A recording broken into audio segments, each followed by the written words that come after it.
So this is the series जो कि SAT के ग्रामर के और ट्रांजिशन के क्वेश्चंस की सीरीज है। ओके, एसएटी में जो ग्रामर के क्वेश्चंस है वो क्राफ्ट एंड स्ट्रक्चर में आते हैं और जो ट्रांजिशन के क्वेश्चंस है वो आपको सेपरेटली पूछे जाते हैं। लेकिन ग्रामर और transitions makeup almost 40% of the SAT English. Okay, आपने इसको थोड़ा सा समझना है कि जो ग्रामर के क्वेश्चंस हैं उसमें मेरे लिए बहुत ज्यादा इंपॉर्टेंट हो जाता है कि मैं ग्रामर के जो कॉन्सेप्ट है उनको मैं समझ सकूं। ये पॉसिबल नहीं होगा कि अगर आप ग्रामर के कॉन्सेप्ट को बहुत इन डेप्थ नहीं समझे तो आप टेस्ट ड्राइव में परफॉर्म कर लो। इसका एक और बेनिफिट बहुत ज्यादा ये है कि जो ग्रामर के और ट्रांजिशन के क्वेश्चंस अगर मैं उनमें बहुत ज्यादा प्रोफिशिएंट हो जाता हूं तो टेस्ट में मुझे ग्रामर के जो क्वेश्चंस हैं वो लेस देन 10 सेकंड्स में और eight times less than 5 to 7 seconds में भी मुझे आंसर दे देते हैं विद 100% श्योरिटी कि this is the correct answer. Now why this is important, again this is important for so many reasons. For instance कि अगर मुझे ये पता हो कि मैंने ये क्वेश्चंस को 5 to 7 सेकंड में सॉल्व कर लिया और मुझे पता है कि मैंने 100% सर्टेनिटी से किया इस क्वेश्चन को सॉल्व, ओके, तो वो आपको जो कॉन्फिडेंस बूस्ट है वो बहुत ज्यादा बढ़ जाता है। और एसएटी टेस्ट डे में कॉन्फिडेंस गेम होती है, कॉन्फिडेंस की गेम बहुत ज्यादा इंपॉर्टेंट हो जाती है टेस्ट डे में। ओके, सेकंड ये हो जाता है कि जब आप ग्रामर के क्वेश्चंस को इतनी जल्दी सॉल्व कर लेते हो कि वो 5 to 7 सेकंड्स में आपसे सॉल्व हो जाते हैं तो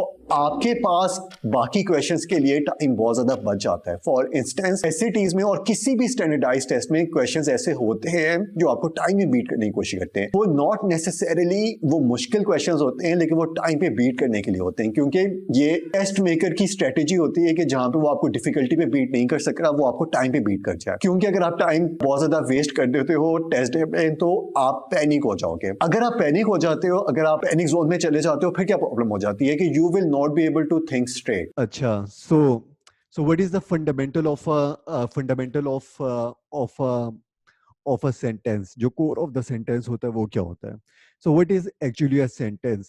एससीटी में सेंटेंस या ग्रामर में हम लोग सेंटेंस किसको कहते हैं? ओके, थोड़ा सा ये डिस्कस करते हैं।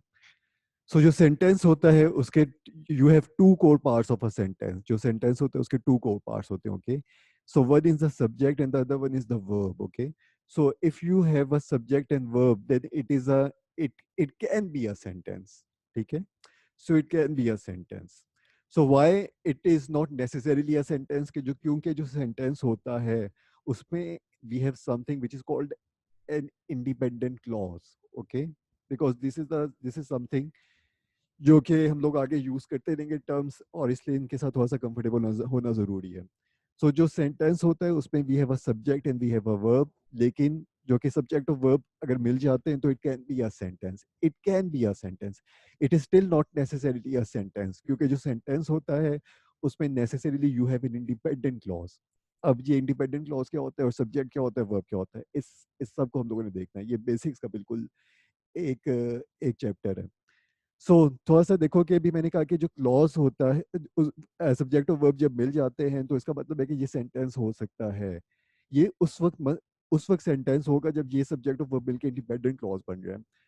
अगर सब्जेक्ट और वर्ब मिलके ये डिपेंडेंट क्लॉज बन रहे हैं तो फिर ये सेंटेंस नहीं होगा। ओके, थोड़ा सा देखो। सो what is an independent clause and what is a clause, और इन दोनों में क्या चीजें होती हैं और क्या चीजें नहीं होती। What is a dependent clause? Okay, थोड़ा सा जो कि क्लॉज होता है उसके you have two types of clauses. एक होता है इंडिपेंडेंट क्लॉज और एक होता है डिपेंडेंट क्लॉज। जो कि क्लॉज होता है उसमें ये होता है कि you have a subject and you have a verb. उसमें सब्जेक्ट और वर्ब नेसेसरीली होता है। लेकिन जब you have a subject and you have a verb but you also have a meaning, जब इसका एक इंडिपेंडेंट मीनिंग बन जाता है तो फिर ये इंडिपेंडेंट क्लॉज हो जाता है। So if you have a subject and you have a verb but it has no independent meaning, it has no independent meaning. Okay, so then it is a dependent clause. It is dependent on something else for its meaning. ये अपने meaning के लिए किसी और चीज के ऊपर depend कर रहा होता है। ओके, सो मेकिंग सेंस और नॉट? सो देखो, एज द नेम इम्प्लाइज जो डिपेंडेंट क्लॉज होता है वो किसी के ऊपर डिपेंड कर रहा होता है। जो कि इंडिपेंडेंट क्लॉज होता है वो किसी और के ऊपर डिपेंड नहीं कर रहा होता। ओके, सो अब जो डिपेंडेंट क्लॉज किस किस के ऊपर डिपेंड कर रहा होता है वो हम लोग बाद में देखते हैं, लेकिन इंडिपेंडेंट क्लॉज जो होता है वो एक कंप्लीट सेंटेंस होता है। जो इंडिपेंडेंट क्लॉज होता है वो सेंटेंस होता है। जो सेंटेंस होता है उसमें सब्जेक्ट और वर्ब तो आ जाते हैं, लेकिन वो सब्जेक्ट और वर्ब मिल के ना सिर्फ और सिर्फ क्लॉज बनाते हैं। ओके, सो सब्जेक्ट और वर्ब आ गया तो ये क्लॉज है। लेकिन clause you have two types of clauses, एक होता है इंडिपेंडेंट क्लॉज और दूसरा होता है dependent clause.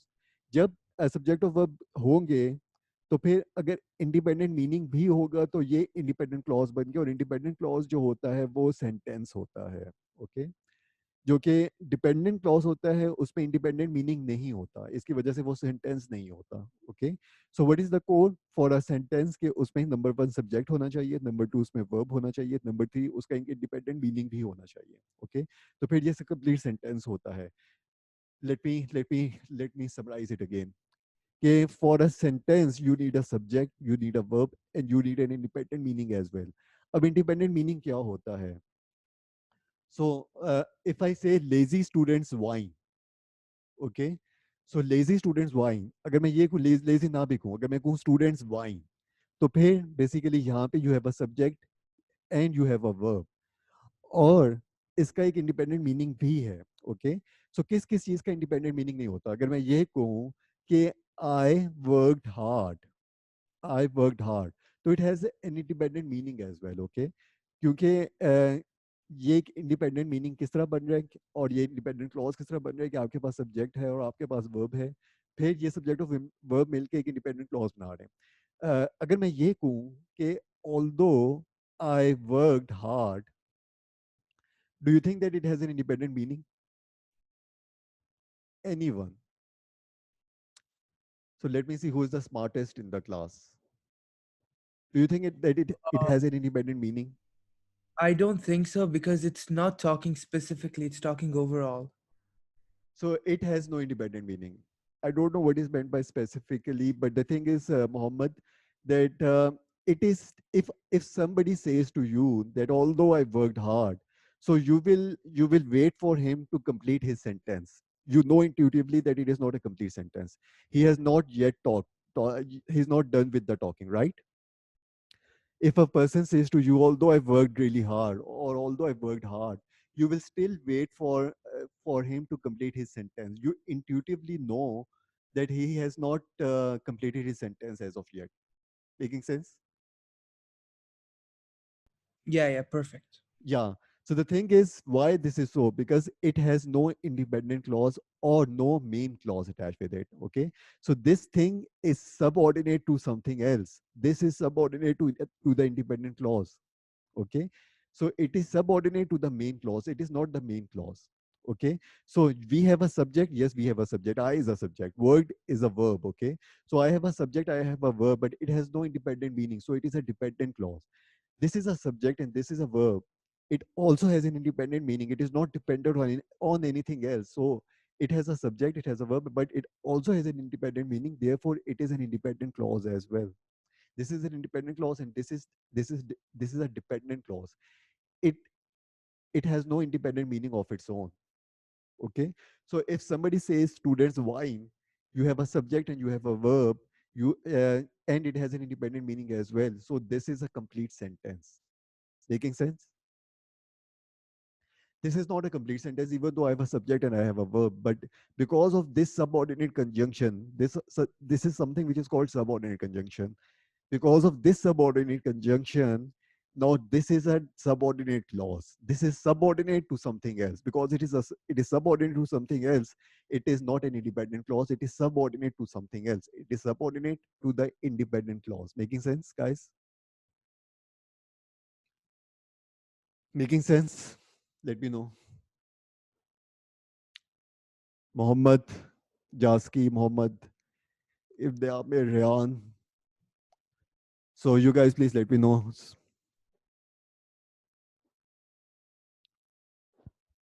Yes, sir, it's making sense. Perfect, perfect. Yes, makes sense. Makes sense. Perfect, perfect, perfect, perfect. So थोड़ा सा let me repeat it again. Okay. अब होता क्या है कि तुम लोगों के पास you in a complete sentence you have a subject and you have a verb. ठीक है? Everything else in a sentence is either giving more information about this thing or it is giving more information about this thing. Okay. Let me repeat it again. So the core of the sentence is a subject and a verb. Okay, and then when they combine and they communicate an independent meaning. This is the core. Everything else is giving more information about either the subject or the verb or something which is in turn giving more information about something which was giving more information about subject. Okay, or something okay, we can also have something which is giving more information about that thing which was giving more information about the verb. So these things are called modifiers. They give information about something else. So this is a modifier because it gives more information about the subject. This is also the modifier because it gives more information about the verb. The modifiers are something which are called descriptors. They describe something else. So the subject modifier or the noun modifier gives more information about the noun, and the verb modifier gives more information about the verb. Making sense? ठीक है? देखो इसको. So the core of the sentence is just the subject and the verb. In the subject, we necessarily have a noun. Okay. In the verb, we can have three things. The verb can be the action verb. We have action verbs. We have linking verbs, and then we have state verbs. Okay. But the core of the sentence is subject and verb. Everything else is giving more information about these things. Okay. So ऐसे ऐसा देखो. If I say students wine, okay, students wine. तो यहाँ पे this is the subject and this is the verb. Okay. अगर मैं ये कहूँ कि lazy students whine, तो फिर lazy is giving more information about the students. Okay. So lazy is a noun modifier. Making sense? In the subject, you necessarily have a noun. So what is a noun? ठीक है. और फिर what is a verb, थोड़ा सा देखना start करो. अब हम लोगों ने एक बिल्कुल बीच से स्टार्ट किया कि यार सेंटेंस क्या होता है. सेंटेंस में सब्जेक्ट और वर्ब होता है. सब्जेक्ट क्या होता है? सब्जेक्ट में नेसेसरीली नाउन होता है, और कहीं पे भी नाउन आ जाता है उसके साथ नाउन मॉडिफायर अटैच हो सकता है. सो फिर what is a noun? What is a noun? Noun क्या होता है? सो what is a noun?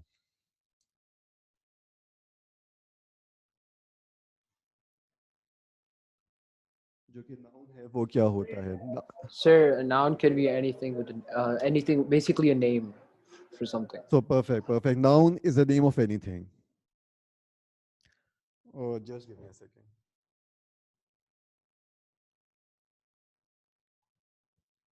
Let me. अच्छा थोड़ा सा. अच्छा okay, write down these things. Okay, थोड़ा सा लिखना स्टार्ट करो कि जो क्लॉज है वो लिखो. एक मुझे हर कोई सेंटेंस बना के दिखाए क्लॉज का. एक मुझे बताएं कि उस एक कोई भी सेंटेंस लिखो, उसमें देखो कि सब्जेक्ट कौन सा है, वर्ब कौन सा है. थोड़ा सा ये देखो, उसके बाद हम लोग इसको आगे लेके चलते हैं.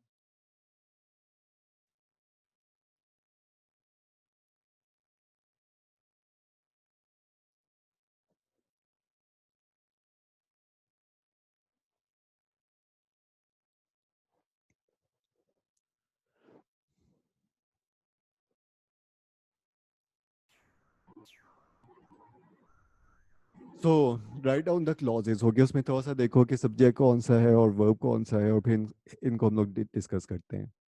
It's perfectly fine if you if you don't do a perfect job, it's even then it's perfectly fine.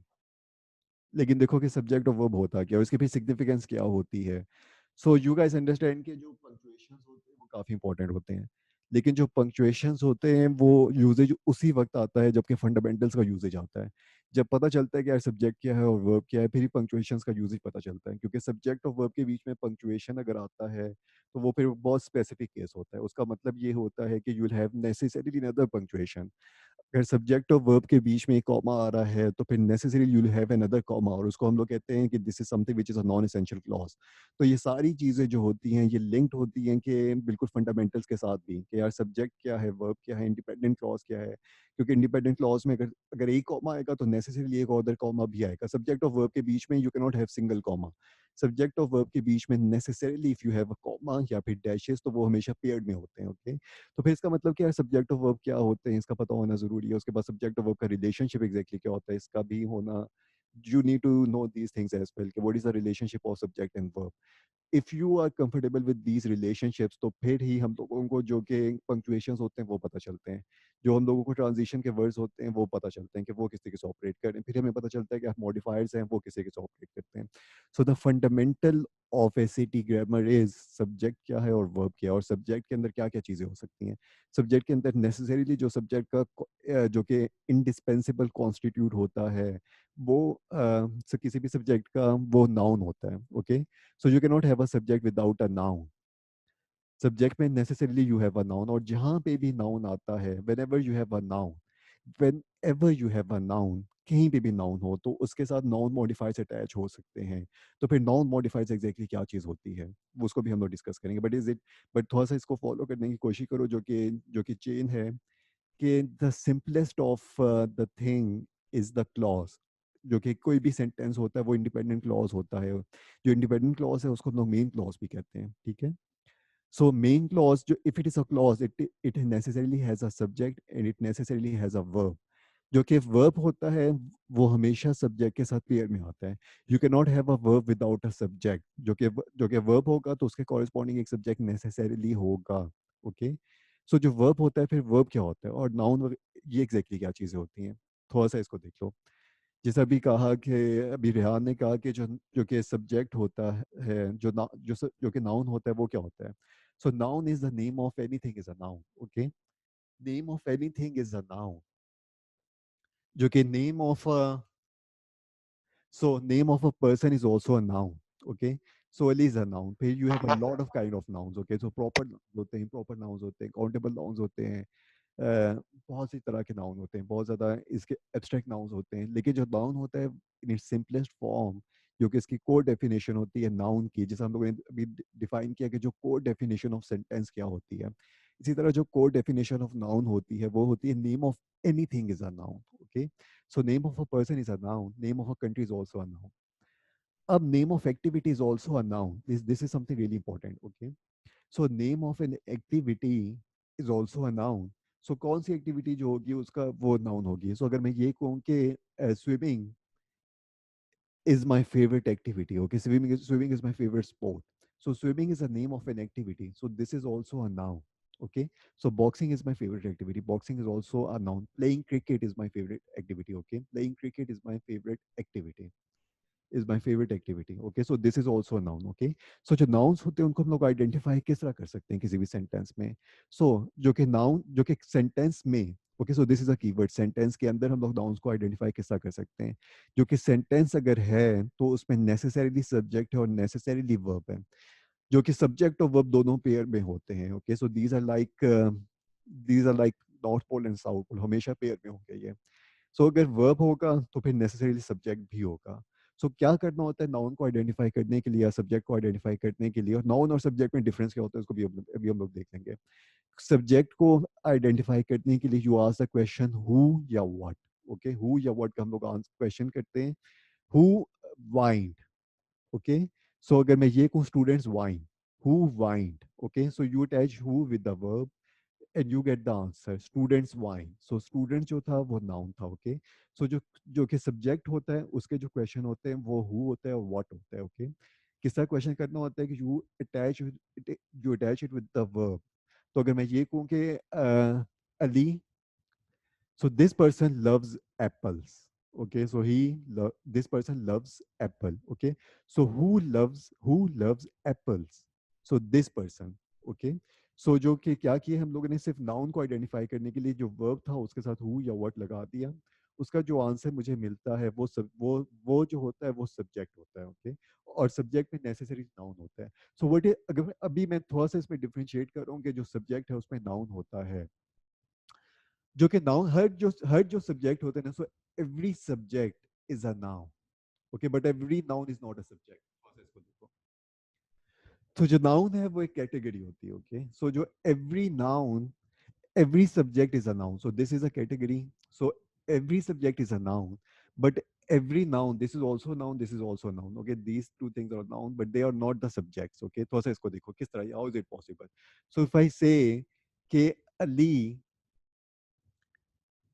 Uh, okay, so if I say कि okay, so Joe punched Ron. Okay, so इसमें जो है you have two nouns. So this is a name of a person and this is also a name of a person. Okay, so name of anything is a noun. Name of person is also a noun. Okay, but this is the subject of the independent clause या फिर subject of the main clause. क्यों ये clause क्यों है? क्योंकि यहाँ पे मुझे सब्जेक्ट मिल गया और यहाँ पे जो पंच था वो वर्ब था, ओके। सो यहाँ पे we do have a subject and we do have a verb, so this is an independent clause. और इंडिपेंडेंट क्लॉज में जो सब्जेक्ट था वो नेसेसरीली होगा, सब्जेक्ट जो था वो जो था, ओके। लेकिन जो रॉन है it is not a subject, it is not a subject. Can anybody late me no कि रॉन जो है वो क्या है if it is not a subject? देखो जो ये भी नाउन है और ये भी नाउन है, लेकिन जो सब्जेक्ट है वो सिर्फ जो ही है। Okay, so what is Ron? What is Ron? So Ron is something which is called object. Okay, so जो सब्जेक्ट होता है वो एक्शन परफॉर्म कर रहा होता है, जो ऑब्जेक्ट होता है वो एक्शन रिसीव कर रहा होता है। Making sense? Yes. ठीक है, परफेक्ट परफेक्ट। सो जो कि एक्शन है वो परफॉर्म करो। एक्शन क्या था? What is action? जो और कौन से वर्ड्स ऐसे होते हैं जो कि एक्शन को कम्युनिकेट कर सकते हैं? जो कि वर्ब होते हैं नॉर्मली वो एक्शंस को कम्युनिकेट करते हैं। ओके, जो वर्ब्स इनको तो कहते हैं ये these are the action verbs. Okay, so जो वर्ब होते हैं वो एक्शंस को कम्युनिकेट करते हैं। सो पंचिंग का एक एक्शन था, yes it was an action. Who is performing this action? So subject is performing this action. Who is receiving this action? So Ron is receiving this action. So जो object होता है वो उसको हम लोग कहते हैं object of the verb. उसको हम लोग कहते हैं object of a verb. वो भी noun होता है। So जो action perform कर रहा होता है वो subject of the independent clause होता है या subject of the main clause होता है, वो भी noun होता है। Okay? So it follows कि जो noun होते हैं उनकी बहुत ज़्यादा placement हो सकती है in a sentence. So जो subjects होते हैं वो भी noun होते हैं, जो objects होते हैं वो भी noun होते हैं। Okay? अब जो कि सब्जेक्ट होता है वो एक्शन परफॉर्म कर रहा होता है किस वक्त? जब you have an active voice. Okay, लेकिन जो पैसिव वॉइस होता है वो क्या होता है? पैसिव वॉइस में जो ऑब्जेक्ट होता है, जो सब्जेक्ट होता है वो एक्शन रिसीव कर रहा होता है। Joe punched Ron. Okay, so Ron, Ron was punched by Joe. So यहाँ पे जो रॉन जो था वो एक्शन रिसीव कर रहा है। किसका एक्शन रिसीव कर रहा है? वॉज पंचिंग, पंचिंग का एक्शन रिसीव कर रहा है। सो जो कि पैसिव वॉइस होते हैं वहां पे जो सब्जेक्ट्स होते हैं वो एक्शन रिसीव करते हैं। Okay, so we have two types of voices, एक होती है एक्टिव वॉइस और एक होती है पैसिव वॉइस। जो एक्टिव वॉइस होता है उसमें जो सब्जेक्ट होता है वो एक्शन परफॉर्म कर रहा होता है। जो पैसिव वॉइस होती है उसमें जो सब्जेक्ट होता है वो एक्शन रिसीव कर रहा होता है। ठीक है, सो अब थोड़ा सा देखो जो कि ज्यादा इंपॉर्टेंट, अगर पूछते हैं आप लोग कि कौन सा वॉइस ज्यादा इंपॉर्टेंट होता है, जो एक्टिव वॉइस होता है वो ज्यादा इंपॉर्टेंट होता है। एक्टिव वॉइस में बेसिकली खुद एक रेक्ट्रिक एलिमेंट होता है, एक पर्सुएशन का एलिमेंट होता है, कंसीजन का एलिमेंट होता है एक्टिव वॉइसेस में। Okay, so it is always better कि जो हमारे सेंटेंसेस होते हैं, अगर एसेज की आप बात करते हो, जो एसएटी में आपने ऐसे लिखना होता है, इट इज ऑलवेज बेटर कि जो जो कि सेंटेंसेस हो वो एक्टिव वॉइस में लिखो, क्योंकि एक्टिव वॉइस होता है ना वो कंसाइज कर देते हैं आपके मैसेज को। जो पैसिव वॉइस होता है वो इलोंगेट कर देता है। इसको हम लोग कहते हैं कि जो कंसाइज राइटिंग होती है ना वो हमेशा अच्छी होती है as compare to elongated writing. If you can communicate the message using the fewer words, it is something which is always desirable. Okay, लेकिन एक्टिव वॉइस और पैसिव वॉइस में जो डिफरेंस होता है वो ये होता है कि एक्टिव वॉइस में जो सब्जेक्ट होता है वो एक्शन परफॉर्म कर रहा होता है, और जो कि पैसिव वॉइस होता है उसमें जो सब्जेक्ट होता है वो एक्शन रिसीव कर रहा होता है। अच्छा, अब सिचुएशन ये होती है कि अब हम लोगों ने देखा कि जो कि क्लॉज होते हैं, सो जो कि इंडिपेंडेंट क्लॉज होता है, इंडिपेंडेंट क्लॉज। ओके, वो अगेन वो आपका एक्टिव वॉइस भी हो सकता है, वो आपका पैसिव वॉइस भी हो सकता है। लेकिन जो कि क्या होता है क्लॉज में या फिर इंडिपेंडेंट क्लॉज की क्या बेसिकली कंडीशंस क्या होती है? You need a subject, you need a verb and you need an independent meaning. So if I say कि जो punched Ron, ओके, सो यहाँ पे मेरे पास क्या था कि यहाँ पे मेरे पास सब्जेक्ट था और यहाँ पे मेरे पास वर्ब था, और ये जो था ये ऑब्जेक्ट ऑफ अ वर्ब था। Okay, so this was something which is called object of a verb. Okay, अब देखो कि जो कि ऑब्जेक्ट ऑफ अ वर्ब होगा कि नहीं होगा, यानी कि जो वर्ब के बाद अगर हमें एक और नाउन मिलेगा कि नहीं मिलेगा, वो जो नाउन होता है वो ऑब्जेक्ट ऑफ अ वर्ब होता है। वो डिपेंड करता है कि ये जो वर्ब है ये किस तरह का वर्ब है।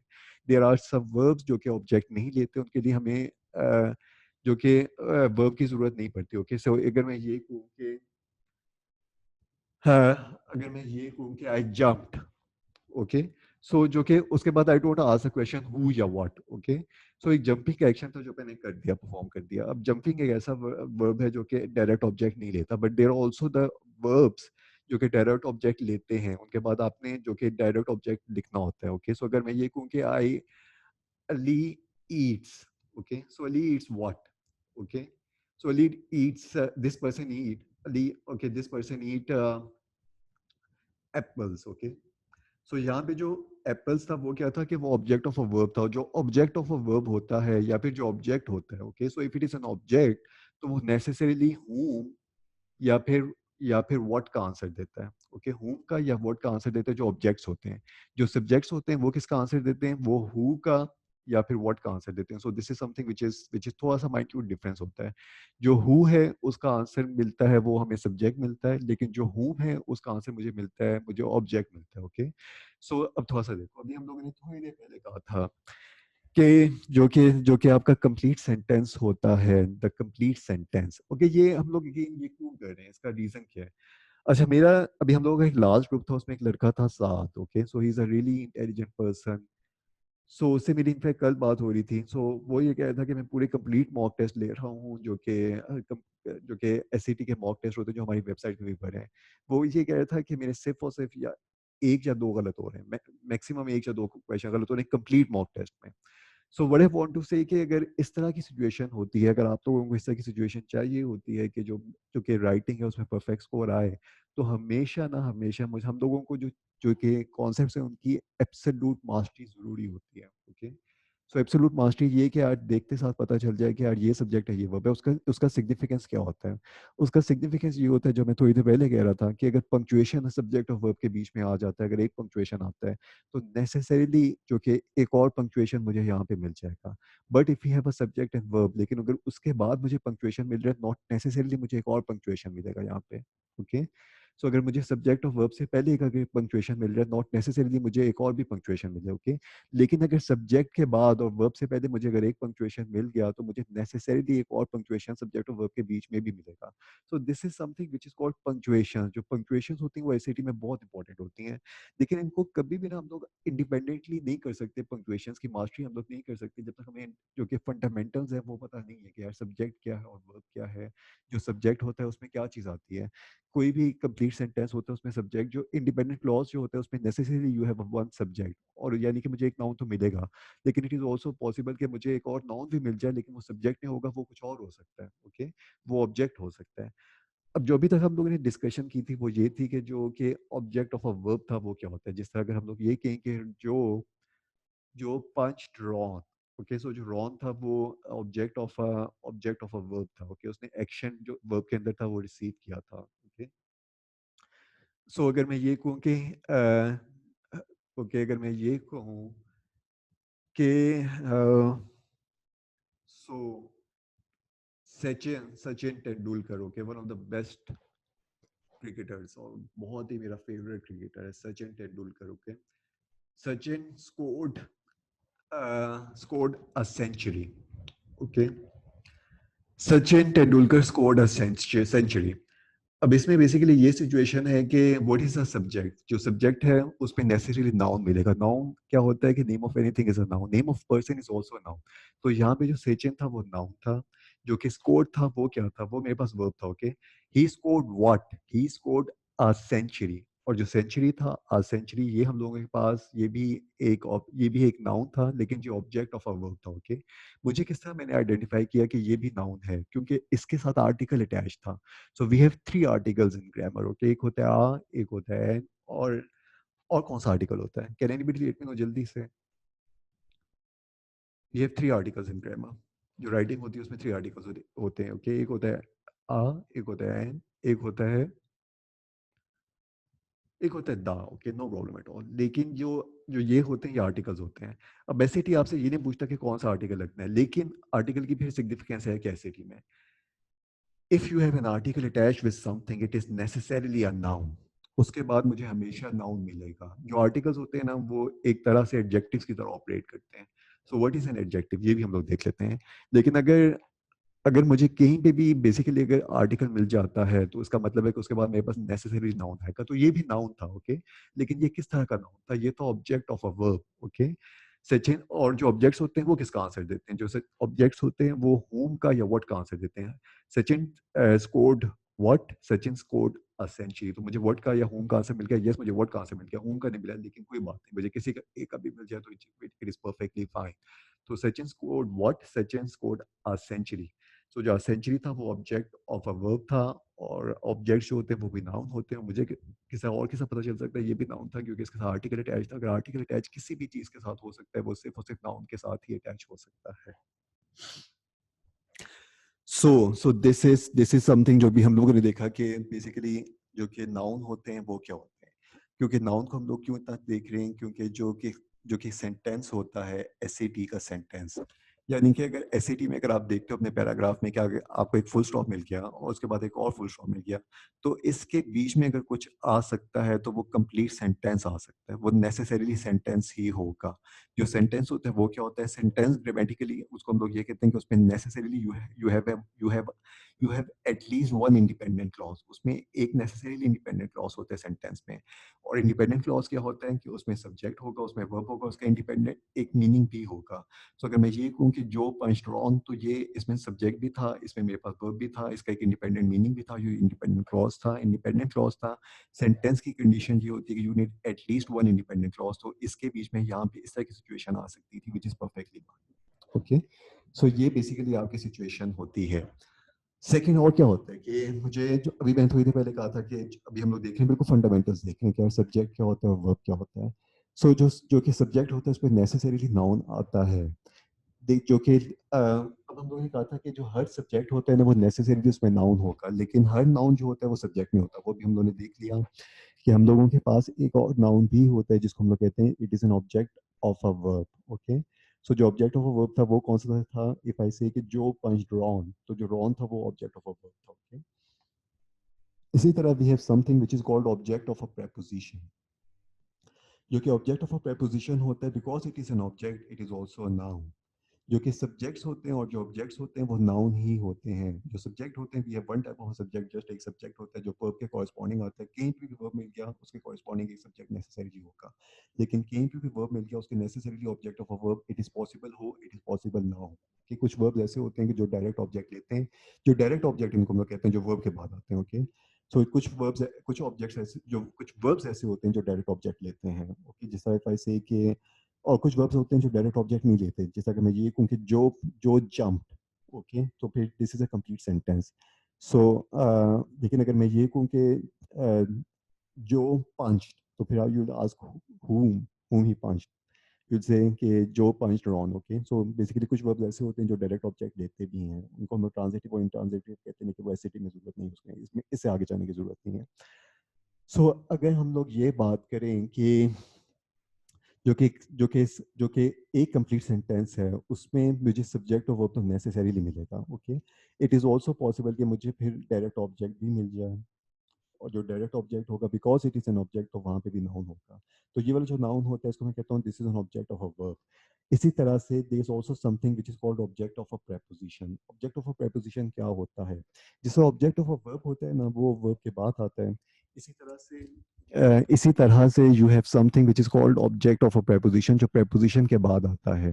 Okay, so object of a verb जो होता है, यानी कि जो वर्ब के बाद एक नाउन आ रहा होता है, इफ इट इज इन, वो उसको हम लोग कहते हैं object of a verb. Okay, वो नाउन होता है नेसेसरीली। इसी तरह प्रेपोजिशन के बाद भी एक नाउन मिल रहा होता है, उसको हम लोग कहते हैं ऑब्जेक्ट ऑफ अ प्रेपोजिशन। वो क्या होता है उसको थोड़ा सा देखते हैं। अगर मैं ये कहूँ कि I went to the park, okay, I went to the park, so अगर मैं ये कहूँ कि I went to the park, अगर मैं ये कहूँ Barack Obama, Obama went to the park. Okay, Obama went to a park, to a park कर लो। ओके, सो यहाँ पे जो ओबामा है वो क्लियरली एक नाउन है, जो कि वेंट है वो बेसिकली यहाँ पे इट इज समथिंग जिसको मैं कहता हूँ वर्ब है ये। Okay, so what is this thing, ये कंस्ट्रक्शन क्या है? क्योंकि इस कंस्ट्रक्शन में एक मुझे टू मिल रहा है और फिर मुझे एक आर्टिकल मिल रहा है, और मुझे पता है आर्टिकल के बाद मुझे हमेशा नाउन मिलता है। ओके, सो ये जो नाउन था ये कौन सा नाउन है? This is something which is called object of preposition, this is something which is called preposition. Okay, so ये preposition था, ये एक आर्टिकल था, आर्टिकल के बाद मुझे हमेशा पता है कि नाउन आता है और ये नाउन था। ओके, ये जो कंप्लीट कंस्ट्रक्शन थी ना, preposition plus article which is optional, लेकिन नाउन जो है वो कंपल्सरी है। This is something which is called prepositional phrase. Okay, so this is something which is called prepositional phrase. अब जो prepositional phrase होते Uh, हैं, I'm sorry to interrupt. I have a question. Please go ahead. Yes, sir. So you said is article is basically optional. So as in, oh, is it fine? So if we don't put it in the sentence? No, okay. What I've wanted to say is that with some nouns you can attach an article. With some nouns you cannot attach an article. Like with the name of a person you cannot attach an article. Okay, so with the name of a country you cannot attach an article. but with some things you have to attach an article. Okay, which article it is not tested on SAT कि इसके साथ article आएगा भी कि नहीं आएगा. But what I wanted to say कि अगर article मिल जाता है, it necessarily indicates कि इसके बाद we'll have a noun. Okay, so Okay, this thing great. whether I can omit an article at for the right from the writing point of view, you have to put an article. But when I said that it wasn't optional, it means that there are certain nouns which cannot take an article. Like if I say, okay, he went to any name of a country, he went to United States. So you cannot say he went to a United States. Okay, Yeah, makes sense. okay. So this is how it goes. So so so we were discussing. So we were discussing. So we were talking about park, right?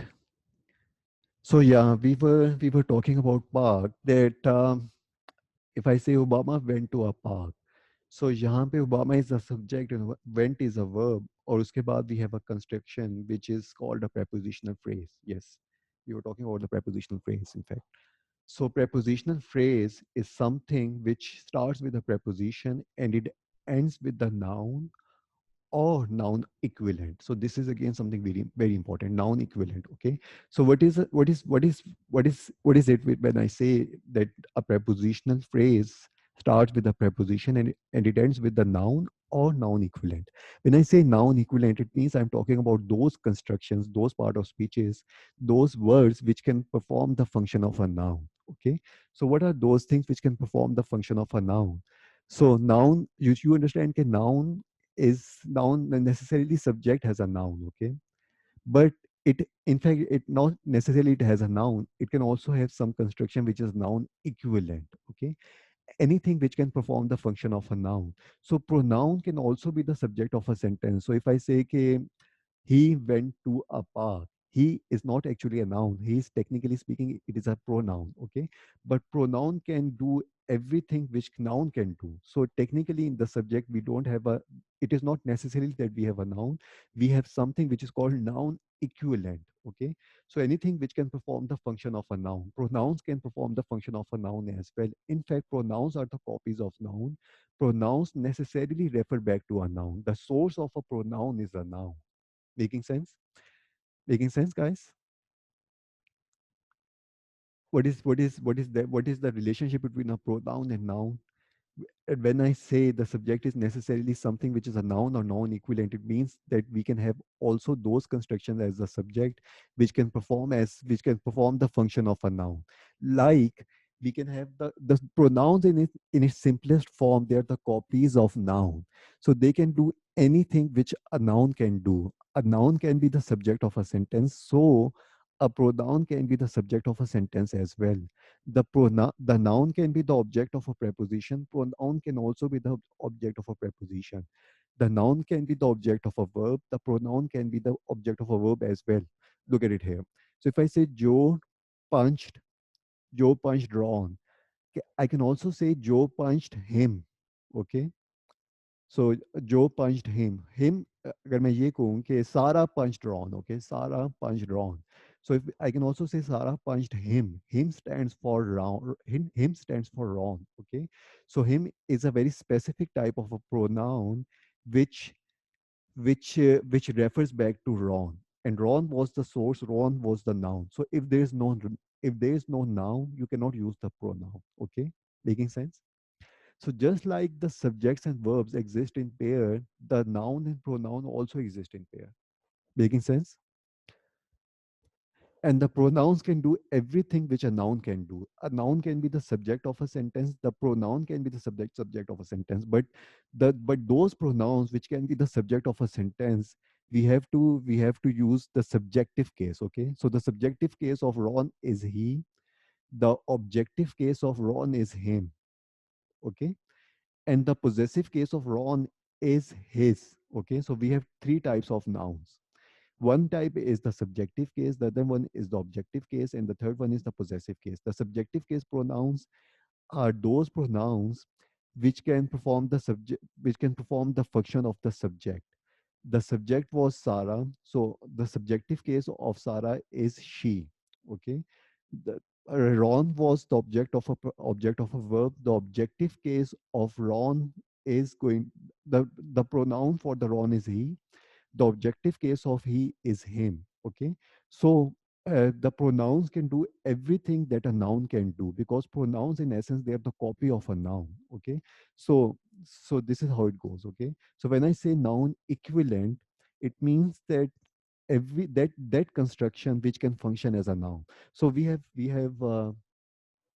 just figure out that those constructions which can perform the function of a noun, they are called a noun equivalent. One of the noun equivalent is a pronoun. The other noun equivalent, which is very rare, but which has appeared on SAT, it is called noun clause. Okay, so noun clause is a clause which function. This whole clause functions as a noun. Okay, so we will. This is something जो हम लोग बाद में देखेंगे. But noun clause, there exists something which is called noun clause.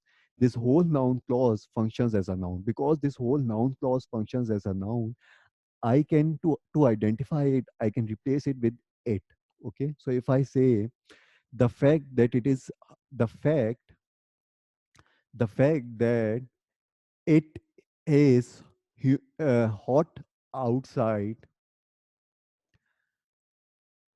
irks me up. Okay, it disturbs me. Okay, it disturbs me. Okay, this fact disturbs me because it is hot outside. मैंने कहीं जाना था अपने अपने दोस्तों के साथ, और मैं नहीं जा सका because it is hot outside. Okay, so इसमें देखो, the fact that it is hot outside disturbs me. Okay, so can I ask the question, what disturbs me or who disturbs me? This thing disturbs me. Okay, so this thing is not a noun. This is also not a pronoun. Then what it is? It is something which is a noun clause. Why it is a clause? Because in this thing we have a subject and we have a verb. Technically क्या होता है कि ये sentence ये भी इस तरह भी हम लोग लिख सकते हैं, that it is hot outside disturbs me. Okay, so जो noun clause होता है वो technically that से start हो रहा होता है, लेकिन जो भी noun clause होता है उससे पहले मैं the fact हमेशा ही लगा सकता हूँ. Okay, जो कि द फैक्ट है वो ऑप्शनल होता है नाउन क्लॉज में, लेकिन जो नाउन क्लॉज होता है वो इस तरह का क्लॉज होता है कि जिसको मैं इट के साथ रिप्लेस कर सकता हूँ. ओके, सो दिस थिंग या it replace me. This thing भी मैंने क्यों कहा, क्योंकि जो थिंग होती है वो भी बेसिकली नाउन ही होती है. Name of anything is a noun. Okay, making sense और not? These are just the fundamentals. ये यकीनन you guys intuitively know. तुम लोगों को ये चीज़ें intuitively पता है सारों को, तुम लोगों ने सारों ने की होंगी, लेकिन this is जो कि इनकी specifics होती हैं और वो हम लोग अभी just discuss कर रहे हैं. Okay, so let me repeat it again. That this thing, the fact that it is hot outside, it is something which is called a noun clause. जो कि noun clause होता है because it is a noun. इसको मैं replace कर सकता हूँ it के साथ भी. Okay, just for my own understanding. It disturbs me. Okay, what disturbs me? It disturbs me. What it is the fact that it is hot outside because it has a subject it has a verb is. तो फिर ये जो पूरा था ये clause था, क्योंकि इसमें सब्जेक्ट भी हो गया वर्ब भी हो गया, और ये इंडिपेंडेंट क्लॉज है नहीं, ये इंडिपेंडेंट क्लॉज नहीं है, क्योंकि ये एक सिर्फ ये नाउन की तरह रिप्रेजेंट कर रहा है, और इसको मैं क्योंकि ये नाउन को रिप्रेजेंट कर रहा है, नाउन की तरह बिहेव कर रहा है, क्योंकि सब्जेक्ट में नाउन आता है नेसेसरीली, या फिर नाउन इक्विवेलेंट आता है, तो ये भी पॉसिबल है because it is also noun equivalent. क्योंकि ये नाउन इक्विवेलेंट था, ये इसको मैं इट के साथ रिप्लेस कर सकता हूँ just for my own understanding कि मैं इसको आइडेंटिफाई कर सकूँ. तो ये आइडेंटिफाई हो रहा था, यस ये आइडेंटिफाई हो रहा था, और ये जो पूरा क्लॉज था ये नाउन इक्विवेलेंट था. ओके, ये एसएटी के एक पास्ट पेपर में आ चुका है. इनफैक्ट कल मुझे कुछ दिनों पहले एक लड़के ने पोस्ट किया था कि मुझे आप समझा सकते हैं, तो उसको फिर मैंने कहा था कि yes this is something which is a noun clause. तो ये आ चुका है, इसलिए हम लोग इसको कर रहे हैं. और अगेन इसका रीज़न ये होता है कि आई टोटली अंडरस्टैंड कि some of you guys are applying to the US universities, और वो in fact they are so ambitious about US universities के वो लोकल यूनिवर्सिटीज़ लम्स के लिए कोई वो अप्लाई भी नहीं कर रहे हैं. सो फिर अगर यूएस यूनिवर्सिटी के लिए अप्लाई करना होता है तो फिर डेफिनेटली जो 1500 का स्कोर है आउट ऑफ 1600, इससे नीचे फिर जो मेरी रिकमेंडेशन होती है वो चांस होता है. फिर इससे नीचे भी कुछ दिनों पहले बिलाल भाई बेसिकली उन्होंने जो हमारा एक और ग्रुप है उसमें पोस्ट किया था कि यार अगर 1500 स्कोर नहीं आता ना अनफॉर्चुनेटली, तो फिर सिचुएशन ये होती है कि ऐसे भी एक चीज होती है. ओके, ऐसे भी आपके बॉल रॉकिंग होने चाहिए, लेकिन जितना मर्जी रॉकिंग ऐसे हो, ओके, वो बेसिकली वो रिप्लेसमेंट नहीं होती एक अच्छे एसएटी स्कोर की. सो जो एसएटी का स्कोर होता है वो बहुत ज़्यादा इंपॉर्टेंट होता है, प्लीज़ इस चीज़ को हर कोई समझे। ए लेवल्स के अभी जो रिजल्ट्स आए हैं वो इतने अच्छे नहीं आए, तो हर किसी को पता है कि यार वो हर किसी का रिजल्ट इस तरह का आया। ये जो सिचुएशन है कि रिजल्ट नहीं आ सका ए लेवल्स का भी, तो फिर इसमें एसएटी की इम्पोर्टेंस बहुत ज़्यादा बढ़ गई है। सो अब एसएटी का इनफैक्ट जो हमारा पिछला ग्रुप था, उसमें जो लड़के हैं वो उनका यही है कि यार वो 1500 के लिए सारे गेट अप हुए हैं, क्योंकि 1500 से नीचे जो स्कोर है, इनफैक्ट इस दफ़ा क्योंकि कोविड की भी सिचुएशन थी, बिलाल भाई बहुत ज़बरदस्त इसमें बात करते हैं, वो ज़्यादा बेहतर आप लोगों को बता सकेंगे कि जो लम्स है ना, लम्स लम्स एक ऐसा स्कूल है जिसको आप लोगों में से बहुत से स्टूडेंट्स हैं वो कंसिडर भी नहीं कर रहे हैं, लेकिन लम्स का भी इस दफ़ा जो मेरिट है वो ऊपर जाने लगे हैं। क्यों? क्योंकि जो कोविड की सिचुएशन है, उसकी वजह से जो ट्रैवल बैन्स हैं, उसकी वजह से जो लोकल यूनिवर्सिटीज़ हैं उनका जो मेरिट है वो भी ऊपर चला जाना है। सो अब सिचुएशन ये है कि जो लम्स है उसको, जो कि एससीटी का स्कोर, इन्होंने कभी इतना अच्छा स्कोर नहीं देखा होता, क्योंकि अच्छा स्कोर जो होता है वो लम्स में मूवमेंट नहीं जाते, वो फिर बाहर चले जाते हैं। तो फिर अच्छा स्कोर लम्स को इतना पसंद होता है कि अगर आप अच्छा स्कोर ले लेते हो 1500 तक या 1450, तो फिर वो स्कॉलरशिप आपको दे देते हैं। सो जो कि एससीटी का स्कोर है बहुत इंपॉर्टेंट है। एससीटी के स्कोर में क्या चीज़ है, जो कि ग्रामर है, जो अभी हम लोग देख रहे हैं, टोटली अंडरस्टैंड के बेसिकली इस तरह ग्रामर किसी ने भी नहीं की होती, या फिर की भी होती तो भूल गई होती है, फिर इंट्यूटिवली चीज़ें पता होती हैं, लेकिन ये बिल्कुल स्पेसिफिक्स पता होने चाहिए ताकि एक अच्छा जो कि ग्रामर है उसमें भी अगेन परफेक्ट स्कोर आ जाता है। जो कि रीडिंग है उसमें सर टिपिकल के 2 to 3 क्वेश्चन जो वो ना हो सके, लेकिन मैथ्स में और ग्रामर में परफेक्ट स्कोर आ जाता है। प्लीज़ प्लीज़ गो अहेड, पूछिए। सर अगर आपका ओ लेवल्स में भी अच्छा रिजल्ट ना हो और सैट में 1450 टाइप हो तो फिर लम्स में एडमिशन हो जाता है?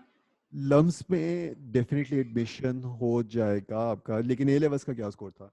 दूसरा कि जो ये वाले ए लेवल्स का जो स्कोर है ना, ये आप बेशक बिलाल भाई से थोड़ा सा ए लेवल्स का डिस्कस कीजिएगा, लेकिन बच्चे देखो कि जो कि अगर अच्छे स्कोर नहीं होते ना जब भी, तो उसको ऑफसेट करने का सिर्फ और सिर्फ आपके पास एक ऑप्शन होती है। अच्छा स्कोर नहीं था, फिर जो एडमिशन कमेटीज होती हैं वो फिर आपके एससीटी स्कोर को देखती हैं, उसकी इंपॉर्टेंस और ज़्यादा बढ़ जाती है। वो इस सर चीज़ ए को, लेवल्स का तो अभी पेपर देना है, ओ लेवल्स की बात कर रही हूँ, no O problem levels at का ऑल, अच्छा लो है। लेवल्स की सिग्निफिकेंस बहुत ज़्यादा नहीं होती, बहुत ज़्यादा नहीं होती। जो ए लेवल्स है उसकी सिग्निफिकेंस थोड़ी सी ज़्यादा बढ़ जाती है। But if you don't have a good O levels का स्कोर, तो डेफिनेटली जो ए लेवल्स है उसमें थोड़ा सा अच्छा लेके आना है आपने, और जो एससीटी का स्कोर Sir, है, what if you have a good A-level score? If you have a good A level score और दूसरा फिर एसएटी 1 जो है जिसकी अभी हम लोग प्रिपरेशन कर रहे हैं, उसका भी एक अच्छा स्कोर आ जाता है। अगर आप यूएस यूनिवर्सिटीज़ के लिए अप्लाई करो, if you applying US universities, तो फिर उनके लिए एसएटी 2 जो होता है वो भी देना होता है, ओके। तो फिर उन वो भी उसमें भी अच्छा स्कोर आ जाता है, और फिर ऐसे भी अच्छे हैं, तो फिर बेसिकली इसको हम लोग कहते हैं this this person is an academic rock star. फिर आपका कहीं ना कहीं एटलीस्ट टॉप टॉप 10 में अगर ना भी हो तो टॉप 15 में, जो कि 10 से लेके जो 20 तक है, उसमें एडमिशन लेना बहुत ईजी होता है। जैसे अभी हमारे पास एक लड़का है था जो कि इसका था, जो कार्नेगी मेलन का था, वो हमारे एक और ग्रुप था जीआरई का, उसमें हमारे साथ था। So Carnegie Mellon, you guys understand कि वो बेसिकली जो कि टॉप जो 10 से लेकर Yeah. 20 तक आती, वो टॉप 10 में नहीं आती, लेकिन उसको वो बहुत ज़्यादा लाइक लड़का नहीं था, लेकिन वो फिर भी कार्नेगी मेलन में चला गया था।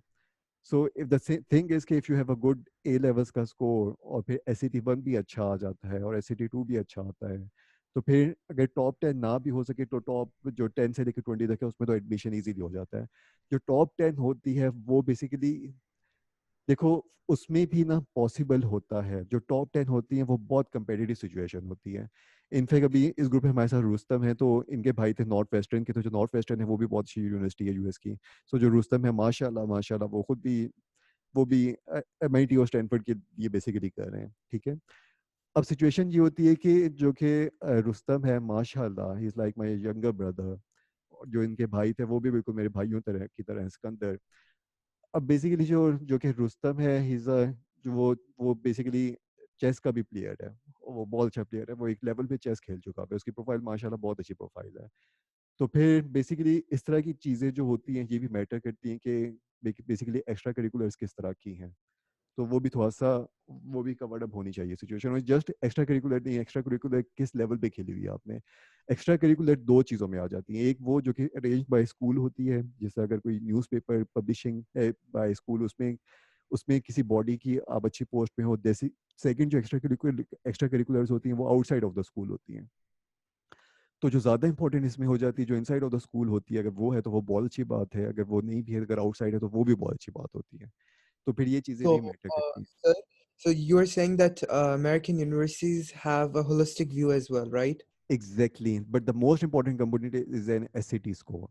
If you don't have a good SAT score, तो वो फिर चाहे जितनी मर्जी बाकी चीज़ें हों, फिर बहुत मुश्किल हो जाता है। If you have a good Sir, for SAT, right now, I got my grades for AS. It's like two A's and a B. So, I mean, I asked a few universities. They said it's a great score. So, will my SAT score, even if it's bad, will it like affect it? it will be little affected, okay? But because the thing is कि SAT is somehow more important. वो थोड़ी सी उसकी importance ज़्यादा बढ़ जाती है. But you should not have a bad SAT score at least, Mohammed. You should Yeah, you yeah. should you should have a good SAT score. I'm- ये क्या बात की? मैं तो I'm a little depressed. No. nah, but I'll get It should be rocking. It should be rocking SAT score. We talk no, about it almost every day. और लेकिन फिर अच्छा स्कोर आना चाहिए जितना भी आपने हमें तंग किया हुआ है। Kidding kidding. लेकिन ये कि लेकिन अच्छा स्कोर आना चाहिए इंशाल्लाह ताला, और अच्छा स्कोर ही आएगा इंशाल्लाह ताला। ओके, तो obviously you have a good score जो कि ए लेवल्स का था, ठीक है, अच्छा स्कोर है, लेकिन ऑब्वियसली जो कि एससीटी का स्कोर है वो और भी ज़्यादा अच्छा होना चाहिए, given the fact that you have more than a month. So इंशाल्लाह ताला हो जाएंगी चीज़ें, ओके। फिर जो स्पेसिफिक्स हैं, अच्छा, अपनी जो प्रोफाइल की स्पेसिफिक्स हैं ये हम लोग बाद में डिस्कस करेंगे। जो कि मैं बेसिकली कहना चाह रहा था वो ये था कि जो फाउंडेशंस होती हैं वो बहुत ज़्यादा इंपॉर्टेंट होती हैं। मुझे पता है कि ये बहुत बोरिंग आज का लेक्चर है कि यार हम लोग एक एक ग्रामर की चीज़ कर रहे हैं, बट द थिंग इज़ कि ये इंडिस्पेंसिबल, इट इज़ इम्पॉर्टेंट कि हम लोग इन सारी चीज़ों को डिस्कस करें कि जो बेसिकली क्या चीज़ होती है, और उसका उसका फ़ायदा ये होता है कि यही वाली सारी चीज़ें ना, इसको तुम लोग देखोगे कि ये रीडिंग में भी यूज़ हो रही होती हैं, और फिर यही सारी चीज़ें जो तुम लोग ने एसएटी का राइटिंग कर जो जो कि ऐसे लिखता होता है उसमें भी यही चीज़ें नज़र आ रही होती हैं बार बार, ओके। इनफैक्ट अभी मेरी किसी और से डिस्कशन हो रही थी कल, एक और लड़का था हमारा एससीटी का, पिछले ग्रुप का, उसने मुझे ऐसे लिख के भेजा था अपना एससीटी का एस्से जो होता है। तो उसमें एक जो लास्ट लाइन थी उसमें सब्जेक्ट वर्ब का प्रॉब्लम थी कि सब्जेक्ट और वर्ब जो थे वो एग्री नहीं कर रहे थे। सब्जेक्ट वर्ब एग्रीमेंट क्या होता है ये भी हम लोग एससीटी में पढ़ते हैं, लेकिन वो प्रॉब्लम थी। तो फिर उसमें क्या होता है कि ये भी चीज़ें आपने देखनी होती हैं, ओके। सो ये जो चीज़ें हैं ना, जो भी हम लोग सब कुछ डिस्कस कर रहे हैं, बिलीव यू मी, इन ये सब दीज आर द थिंग्स जिनसे you can not you this is a necessary evil, ये करना ही होता है आपने, क्योंकि अभी हम लोग बिल्कुल फाउंडेशंस जो हैं उनको टच कर रहे हैं, okay. So hopefully what I wanted to say, जहाँ से बात शुरू हुई थी कि जो राइटिंग है उसमें भी परफेक्ट स्कोर आता है, उसमें भी परफेक्ट स्कोर आता है जैसा आपका मैथ्स में परफेक्ट स्कोर होता है। इनफैक्ट जो कि हम लोग हमेशा ये कहते हैं कि मैथ्स में अगर कोई और कॉन्सेप्ट किसी का इस तरह का है कि वो अच्छा नहीं जा रहा तो हमें बताओ, क्योंकि वो कॉन्सेप्ट पे बहुत अच्छा काम हो सकता है, उस कॉन्सेप्ट को हम लोग बहुत अच्छा कर सकते हैं, उसमें बहुत डिफिकल्ट लेवल के क्वेश्चन में प्रैक्टिस की जा सकती है। लेकिन जो परफेक्ट स्कोर होता है मैथ्स में वो वही एम करना चाहिए। इसी तरह जो राइटिंग होता है उसमें भी परफेक्ट स्कोर एम करना चाहिए। और उसके बाद जो रीडिंग होती है उसमें उसमें इट इज़ पॉसिबल के जो कि क्वेश्चंस हैं 52 क्वेश्चंस, अगर कुछ क्वेश्चंस ड्रॉप भी हो जाते हैं, अगर 49 और 50 की तरह का भी स्कोर आ जाता है तो फिर भी this is a good score, even then you end up getting 1550 से ऊपर ही, तो वो भी एक बहुत अच्छा स्कोर है 1550। सो जो कि what I wanted to say, and I can not emphasize enough कि जो राइटिंग है उसमें परफेक्ट स्कोर लेना बहुत ईजी है, जैसा मैथ्स में बहुत ईजी है, और ये सारी चीज़ें परफेक्ट स्कोर के लिए इंपॉर्टेंट हो जाती हैं जो कि हम लोग डिस्कस कर रहे थे, ओके। सो अभी तक हम लोगों ने क्या डिस्कस किया कि what is a noun and what is a noun, okay. जो और सब्जेक्ट और नाउन में डिफरेंस क्या होता है, ये इंटरचेंजेबल नहीं होते। So every subject is a noun, yes, but every noun is not a subject because we have lot of type of nouns, okay. जो कि सब्जेक्ट्स होते हैं वो भी नाउन होते हैं, और जो ऑब्जेक्ट्स होते हैं वो भी नाउन होते हैं। We have object of a verb जो भी हमने डिस्कस किया था वो भी नाउन होता है। We have something which is called object of a preposition, वो भी नाउन होता है, okay. So what is an object of a preposition? जो कि ऑब्जेक्ट ऑफ अ वर्ब होता है वो वर्ब के बाद आता है, ऑब्जेक्ट ऑफ अ प्रेपोजिशन जो होता है वो प्रेपोजिशन के बाद आता है, ओके। सो सो जो कि प्रेपोजिशन होता है वो क्या होता है, these are the small little words, जिस तरह टू हो गया, जिस तरह विद हो गया, ओके। नॉर्मली जो प्रेपोजिशंस होती हैं they give information about time या लोकेशन, नॉर्मली ओके, टाइम या location, where besides the road, okay. So besides जो था वो आपका प्रेपोजिशन था, जो द रोड था वो आपका नाउन था। और बेसिकली हमेशा जब भी प्रेपोजिशन आती है उसके साथ जो है ऑब्जेक्ट ऑफ अ प्रेपोजिशन फिर से आ जाता है। ये भी पेयर्स में एग्जिस्ट करते हैं। ओके, सो जो पेयर्स हम लोगों ने थोड़ा सा डिस्कस किए उनको हम लोग फिर से डिस्कस करते हैं कि जो सब्जेक्ट ऑफ वर्ब होता है वो भी पेयर में होता है। If you have a verb necessarily you will have a subject. Okay, ये पेयर्स होते हैं। जो कि नाउन और प्रोनाउंस होते हैं ये भी पेयर्स में एग्जिस्ट करते हैं। If you have a pronoun necessarily noun होगा। ओके, इसी तरह जो कि प्रेपोजिशनल फ्रेजेस में प्रेपोजिशन और जो कि ऑब्जेक्ट ऑफ अ प्रेपोजिशन जो कि नाउन होता है ये भी पेयर्स में एग्जिस्ट करते हैं। ओके, ये सारी चीज़ें पेयर्स में एग्जिस्ट करती हैं। ओके, सो जो कि वो वाला नाउन जो कि प्रेपोजिशन के बाद आता है उसको हम लोग ऑब्जेक्ट ऑफ अ प्रेपोजिशन कहते हैं। और जो ऑब्जेक्ट ऑफ अ प्रेपोजिशन होता है सो वो भी नाउन होता है। सो जो every subject is a noun but not every noun is a subject, क्योंकि जो कि नाउन जो होते हैं वो ऑब्जेक्ट ऑफ अ प्रेपोजिशन भी होगा। अगर object of a preposition it is not a subject, it is an object. If it is an object the moment the noun becomes an object, तो फिर उसको आइडेंटिफाई कैसा कर सकते हो?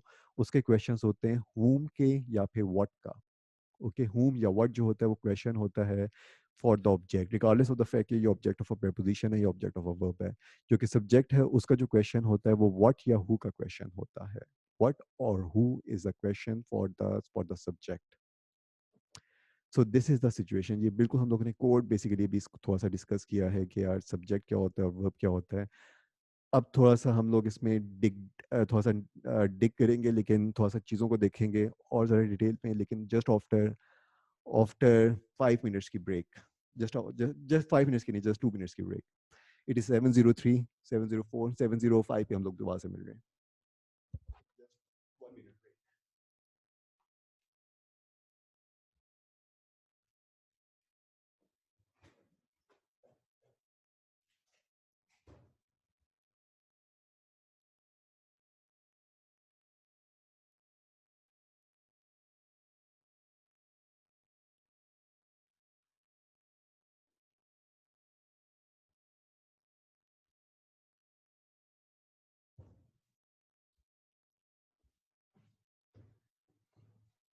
अच्छा, बल्कि you guys do one thing till then, okay? So it is not a break for you guys.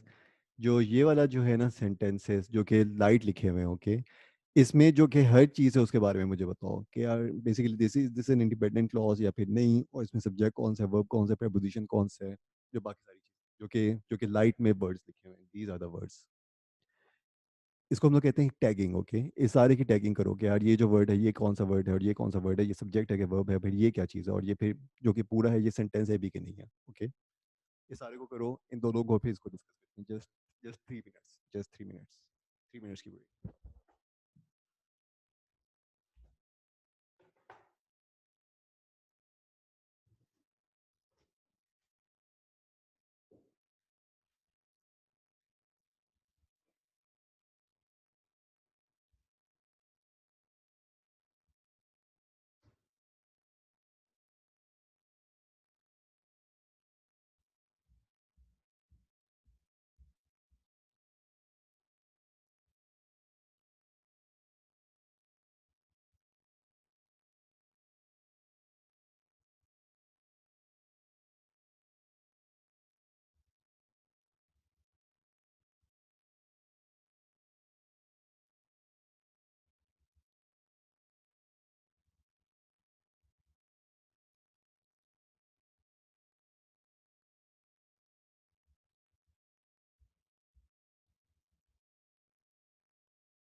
Let's resume the session. The break is over. So guys, the break is over. Okay, the break is over. It was a short break, 3 minutes की break हम लोगों ने ली थी और वो over हो गई. So let's resume the session जो कि हम लोग डिस्कस कर रहे थे. और जो हम लोगों ने डिस्कस किया था वो ये किया था कि जस्ट जो फंडामेंटल्स हैं वो किस तरीके से ऑपरेट करते हैं आपके एसएटी की ग्रामर में. Okay, so what is the subject and what is the verb, वो हम लोगों ने डिस्कस किया. और जो कि सब्जेक्ट और वर्ब में हम लोगों ने डिस्कस किया कि सब्जेक्ट के ऊपर थोड़ा सा हमारा ज़्यादा एम्फोसिस था कि जो सब्जेक्ट्स होते हैं उस पर नाउन होते हैं. What is a noun? Noun is the name of anything. Okay, so अब उसके बाद फिर क्या होता है? ओके, उसके बाद देयर इज समथिंग. अब देखो कि there is one type of a noun which is a favourite of SAT. वो एसएटी का बहुत फेवरेट होता है. ओके, उस नाउन को हम लोग कहते हैं कि this is a gerund. Mohammad जास की परफेक्ट. So वो होता है, it is something which is called gerund. Okay, so what is a gerund? ये टेक्निक जो कि nomenclature है ये important नहीं होता. jargon is not important. Okay, city आपसे ये नहीं पूछता कि ये gerund है कि ये subordinate conjunction है, ये क्या है. Okay, लेकिन इनके functions जो होते हैं वो बहुत important होते हैं. So what is a gerund? Gerund exactly क्या होता है? Gerund is a noun, but it is a verb ing noun. Okay, verb ing noun होता है. Okay, अब देखो कि वर्ब आईएनजी जो ना होता है, इट सीम्स कि जो वर्ब आईएनजी होगा वो बेसिकली वो वर्ब हो, लेकिन not necessarily every verb ING is a verb. Okay, for verb ING to function as a verb, it should have attached with it something which is called a to be form of verb or to have form of verb. Okay, so what is this thing? To be form of verb क्या होते हैं? So to be form of verb होते हैं is, am, are, was, were. Okay, ये जो होते हैं ये to be form of verb होते हैं. Okay, the moment you have to be form of verb with verb ing, then only then it is a verb. The moment you have a to have form of verb with verb to have form of verb जो कि ये वाले verb होते हैं has been, have been, had been. Okay, जब ये attach हो जाते हैं to have form of verb attach with the verb ING, only then verb ING is a verb. थोड़ा सा देखो, तो फिर अगर ये नहीं है तो फिर ये वर्ब नहीं ही होते, फिर ये जेरेंट्स हो सकते हैं या फिर ये एडजेक्टिव्स हो सकते हैं. थोड़ा सा देखो, सो जो जेरेंट है वो भी एक specific type of a noun होता है. अगर मैं ये कहूँ कि swimming is my favourite activity. Okay, swimming is my favorite activity. Okay, my favorite activity. What is my favorite activity? What का आंसर दिया? Yes, what is my favorite activity?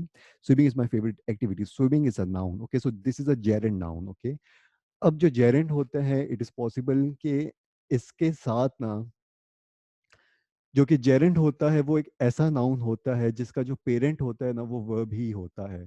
और ये जो कि ये वाला पेरेंट होता है और ये डॉटर होता है. ओके, सो जो डॉटर है उसने पेरेंट से जो कुछ प्रॉपर्टीज इनहेरेंट की होती हैं. जो जेरेंट्स होते हैं ये जो उनका ओरिजिनल वर्ब होता है उसमें से उन्होंने प्रॉपर्टीज उससे ये इनहेरिटेड होते हैं. ओके, उससे ये बेसिकली डराइव हुए होते हैं.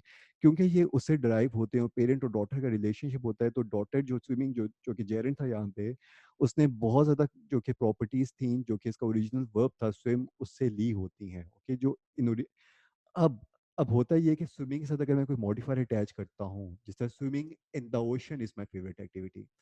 Swimming in the ocean is my favorite activity. Okay, so now this whole complete thing, swimming in the ocean, is something which is called a gerund phrase. Okay, तो ये gerund phrase बन जाता है. Okay, so you understand कि difference क्या है gerund में और gerund phrase में. Gerund is a verb ing which functions as a noun, but it is a single word. Okay, it is a poor single word. लेकिन जो gerund phrase होता है वो बेसिकली उसके साथ you have more words attached after the gerund, तो ये complete जो होता है gerund phrase बन जाता है. जो नॉर्मली जो कि जेरेंट फ्रेज में जो बाकी वर्ड्स होते हैं वो प्रेपोजिशनल फ्रेज होते हैं. ओके, तो जो प्रेपोजिशनल फ्रेज होता है वो किस तरीके से ऑपरेट करता है? Prepositional phrase can function as an adjective या फिर एज एन एडवर्ब. अब यहाँ पे swimming where in the ocean, जो स्विमिंग था वो टेक्निकली नाउन था, लेकिन अब जो नाउन को मॉडिफाई करता है वो क्या होता है? वो बेसिकली वो एडजेक्टिव होता है. जो एडजेक्टिव्स होते हैं वो विच का आंसर देते हैं. इफ आई से car is parked outside the house. Okay, so car जो था वो noun था. If I say black car, जो black था वो adjective था. It gives more information about a noun. अब यहाँ पे जो noun gerund था उसके बारे में जो और information मिल रही है मुझे वो prepositional phrase से मिल रही है. लेकिन क्योंकि ये gerund noun था और जो gerund noun को basically prepositional phrase अगर modify करता है तो वो फिर adverb की तरह operate करता है क्योंकि इसकी जो source थी वो verb swim था. Okay? अगर नहीं भी समझ आया इसको तो बहुत सारी डिटेल में बाद में देख लेंगे. But what I wanted to say कि जो जेरेंड्स होते हैं वो नाउन्स होते हैं लेकिन जो वो इनहेरेंट होते हैं वो किसी वर्ब से इनहेरेंट हुए होते हैं. ओके, लेकिन ये वर्ब आईएनजी नाउन होते हैं. ओके, बिकॉज ये नाउन होते हैं तो फिर ये सब्जेक्ट ऑफ द सेंटेंस भी हो सकते हैं जिस तरह यहाँ पे ये सब्जेक्ट ऑफ द सेंटेंस था. ओके, अगर नाउन था इसके साथ जो मॉडिफायर्स अटैच अब होते हैं वो इनफैक्ट वो जो कि एडवर्ब होता है तकरीबन उस तरह बिहेव कर रहे होते हैं. और ये एडवर्ब की तरह इसलिए बिहेव कर रहे होते हैं क्योंकि जो इसका पेरेंट जो कि जिस नाउन था उसका उसकी जो सोर्स थी वो वर्ब थी और उसने बहुत सी प्रॉपर्टीज उस वर्ब से ली हुई होती हैं. इसलिए जो इस नाउन को जो मॉडिफाई प्रपोजिशनल फ्रेज कर रहा होता है वो तकरीबन एडवर्ब की तरह कर रहा होता है. अब इससे ये पता चलता है कि ठीक है, अभी हम लोगों ने बात की कि मॉडिफाइड नाउन को कर रहा होता है तो इसका मतलब क्या होता है. सारी चीज़ों को देखते हैं कि जो मॉडिफायर्स होते हैं वो क्या होते हैं और नाउन मॉडिफाइड क्या होता है और जो वर्ब मॉडिफायर होता है वो क्या होता है. अगेन थोड़ा सा मुझे वापस आना पड़ेगा. अभी हम लोगों ने डिस्कस किया था कि जो कंप्लीट सेंटेंस होता है उसमें you have a subject and you have a verb. Okay, subject में necessarily you have a noun and you have a verb. जो कि ये जो होता है ना ये कंप्लीट सेंटेंस बना देता है. It is more than enough for a complete sentence. जो बाकी सब कुछ होता है सेंटेंस में like these are so long sentences तो बाकी सब कुछ क्या इन सेंटेंस में जो बाकी सेंटेंसेस होते हैं वो नाउन के बारे में इंफॉर्मेशन दे रहे होते हैं. दैट इज वो नाउन मॉडिफायर्स होते हैं. और या फिर वो वर्ब के बारे में इंफॉर्मेशन दे रहे होते हैं वो वर्ब मॉडिफायर्स होते हैं. ओके, सो जो वर्ब मॉडिफायर्स होते हैं उनको हम लोग कहते हैं कि ये जो हैं ये एडवर्ब्स हैं. ओके, जो एडवर्ब होता है वो वर्ब मॉडिफायर होता है लेकिन इनफैक्ट एडवर्ब जो होता है वो सिर्फ और सिर्फ वर्ब मॉडिफायर नहीं होता.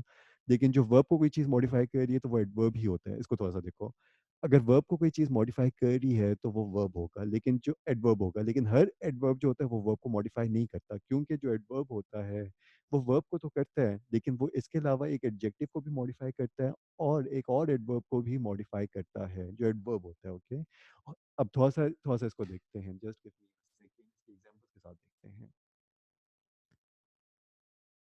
सो यहाँ पे देखो कि या our basset hound belly sleeps on the living room. ठीक है जी, इसको भी रहने दो. ओके, अगर मैं ये कहूँ कि बेली स्लीप्स. ओके, सो जो बेली था वो नाउन था और ये जो था वो वर्ब था. मुझे पता है कि जो सब्जेक्ट और वर्ब होते हैं वो हमेशा पेयर्स में होते हैं. ओके, सब्जेक्ट में नेसेसरी नाउन होते हैं लेकिन अगर नाउन कहीं पे भी आ जाता है तो उसके साथ जो एडजेक्टिव है वो अटैच हो सकता है. जो एडजेक्टिव होते हैं वो नाउन के बारे में इन्फॉर्मेशन देते हैं. ओके, बेले, विच बेली, the बेसिट hound Bailey. Okay, so जो हुज बेसिट हाउंड बेली, और बेसिड हाउंड बेली. ओके, सो जो बेसिड हाउंड था वो क्या था, वो एडजेक्टिव था. ओके, सो अगर मैं ये कहूँ कि बेसिड हाउंड बेली स्लीप्स पीसफुली. ओके, सो जो पीसफुली है वो इनफैक्ट स्लीप के बारे में और ज़्यादा इंफॉर्मेशन दे रहा है. Sleeps, how it स्लीप्स peacefully. Okay, तो सो ये एडवर्ब है और ये वर्ब को मॉडिफाई कर रहा है. और जो वर्ब एडवर्ब के जो क्वेश्चंस होते हैं जैसे हम लोगों ने देखा नाउन के भी क्वेश्चंस थे, इस तरह जो एडवर्ब्स होते हैं उनके भी क्वेश्चंस होते हैं. एडवर्ब के जो क्वेश्चंस होते हैं प्लीज राइट देम डाउन. वो होता है हाउ, वो होता है वेयर, वो होता है टू व्हाट एक्सटेंट. ओके, ये वाई भी जो होता है ये भी एडवर्ब का क्वेश्चन होता है. So these are the question जो कि एडवर्ब के क्वेश्चंस होते हैं. Okay, so Bailey sleeps, how sleeps peacefully. Okay, where, in the living room floor. Okay, या फिर इन द फ्लोर अगर हम लोग बात करें in the floor. Okay, so जो इन द फ्लोर था वो था prepositional फ्रेज क्योंकि preposition से स्टार्ट हुआ था और फ्लोर जो था वो नाउन था. Okay, in the floor.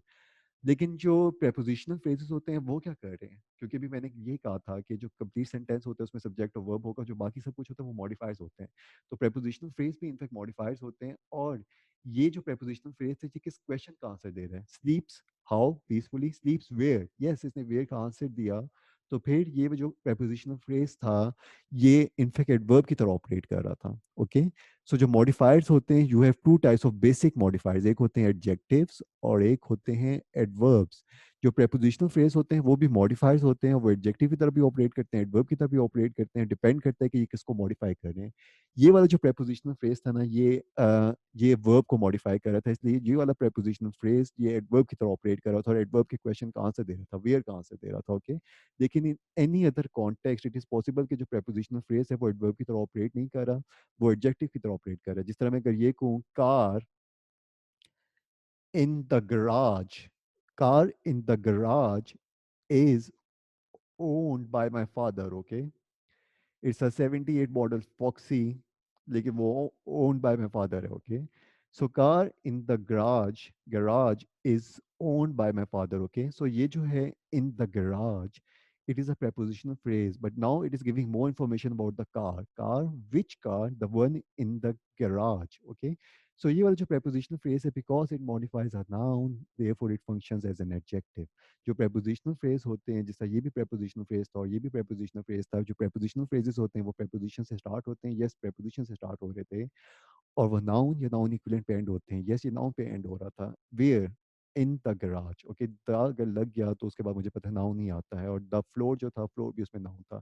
prepositional phrases starts with the preposition, ends with the noun, और ये कंप्लीट prepositional phrase जो होता है ये नाउन को भी मॉडिफाई कर सकता है, दैट इज ये एडजेक्टिव की तरह भी ऑपरेट करता है और ये एडवर्ब की तरह भी ऑपरेट करता है, क्योंकि ये वर्ब को भी मॉडिफाई कर सकता है। ओके, सो थोड़ा सा हम लोगों ने ये देखा कि एडजेक्टिव्स और एडवर्ब्स क्या होते हैं, और इसको हम लोग इनफैक्ट एडजेक्टिव्स और एडवर्ब्स को और भी ज़्यादा डिटेल में देखेंगे, क्योंकि these are the basics of modifiers. जब मुझे पता चल जाता है कि एडजेक्टिव किस तरह ऑपरेट कर रहा है, तो फिर मुझे पता चलता है कि prepositional फ्रेज किस तरह बिहेव कर रहा है, और फिर मुझे पता चलता है कि अगर कोई क्लॉज है और वो एडजेक्टिव की तरह ऑपरेट कर रहा है, तो फिर ये मुझे पता चल जाता है कि क्लॉज और एडजेक्टिव की तरह ऑपरेट कर रहा है, क्योंकि ये नाउन के बारे में और इन्फॉर्मेशन दे रहा है। लेकिन अगर मुझे एडजेक्टिव जो सिंपलेस्ट एडजेक्टिव होता है, अगर उसका भी मुझे कॉन्सेप्ट नहीं पता, तो फिर मुझे आगे जो एडवांस मॉडिफायर्स होते हैं उनका मुझे कॉन्सेप्ट नहीं पता चलता, और मुझे फिर ये फिर पंक्चुएशंस अगेन कहाँ पे आती हैं। मुझे कल इनफैक्ट मेरी कल बात हुई थी रेयान से, ओके, जो कि इस ग्रुप में भी है, तो वो मुझे कहते हैं कि मुझे पंक्चुएशंस पे थोड़ी सी प्रॉब्लम होती है, तो मैंने उनको यही कहा था कि पंक्चुएशन हम लोग देख लेंगे, लेकिन पंक्चुएशन जो होती है वो सेपरेट चीज़ नहीं होती। So if it is a noun modifier and if it is a clause, तो फिर जो क्लॉज है, कुछ क्लॉजेस ऐसे होते हैं जो नाउन के बाद आते हैं, उन नाउन्स के दरमियान, नाउन और उस क्लॉज के बीच में पंक्चुएशन आएगी कि भी नहीं आएगी, वो डिपेंड करता है वो किस तरह का मॉडिफायर है, वो एसेंशियल है कि नॉन एसेंशियल है। ये जो सारी चीज़ें ये फंडामेंटल से बहुत ज़्यादा कनेक्टेड होती हैं, ओके। तो अगर फंडामेंटल्स अगर अच्छी तरीके से समझ आने लग जाते हैं, तो फिर ये चीज़ें बहुत अच्छी तरीके से समझ आने लग जाती हैं, और फिर इसमें परफेक्ट स्कोर लेना बिल्कुल भी प्रॉब्लम नहीं होती। So this is the situation. इसलिए जो एडजेक्टिव्स हैं, एडवर्ब्स हैं, उनका उनका बेसिकली जो कि नॉलेज है वो बहुत ज़्यादा इंपॉर्टेंट होता है। एडजेक्टिव समझ नहीं आता अगर नाउन समझ नहीं आया, क्योंकि जो एडजेक्टिव होता है वो नाउन के साथ लिंक्ड होता है, ओके। सो जो भी हम लोगों ने पेयरिंग की बात कर रहे थे कि जो प्रोनाउन होता है उसका नाउन के साथ होता है रिलेशनशिप, अगर नाउन नहीं होगा तो प्रोनाउन भी नहीं होगा। इसका सब्जेक्ट और वर्ब जो होता है उनका आपस में रिलेशनशिप होता है, कि वर्ब अगर सब्जेक्ट नहीं होगा, हर वर्ब के कॉरस्पॉन्डिंग एक सब्जेक्ट होता है। इसी तरह से जो कि प्रेपोजिशनल फ्रेज होते हैं और जो ऑब्जेक्ट ऑफ अ प्रेपोजिशन जो नाउन होता है, उनका भी रिलेशनशिप होता है। प्रेपोजिशन के बाद नेसेसरीली मेरे पास नाउन होता है।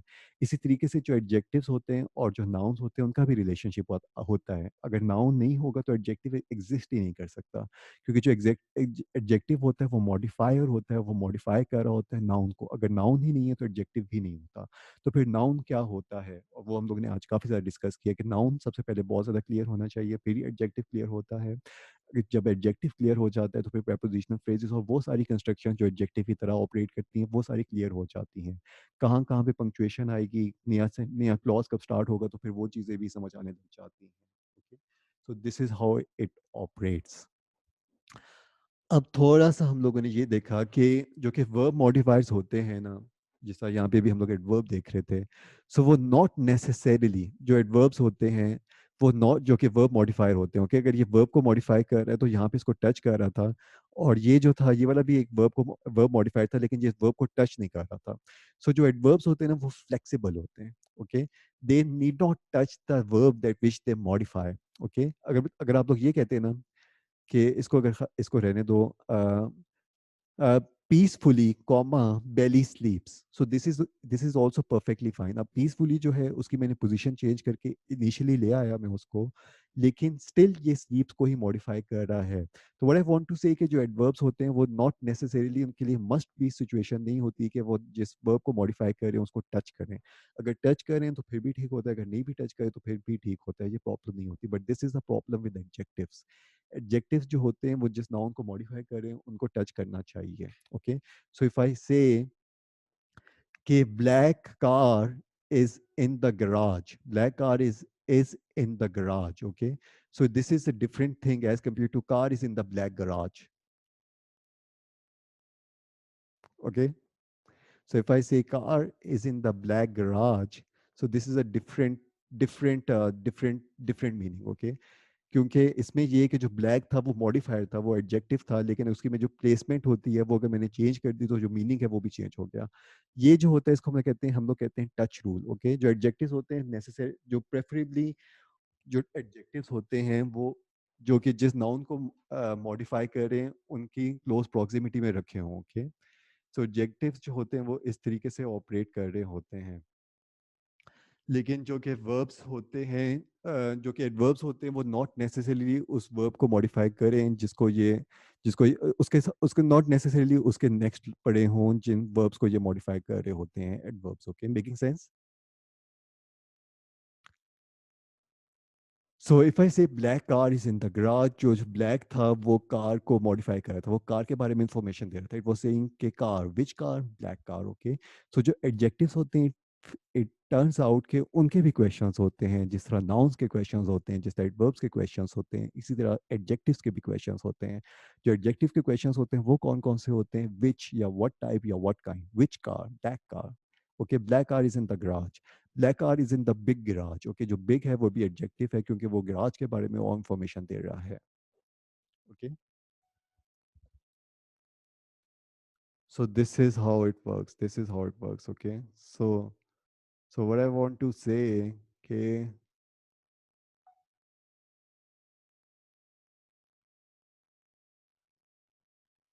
so what I wanted to say,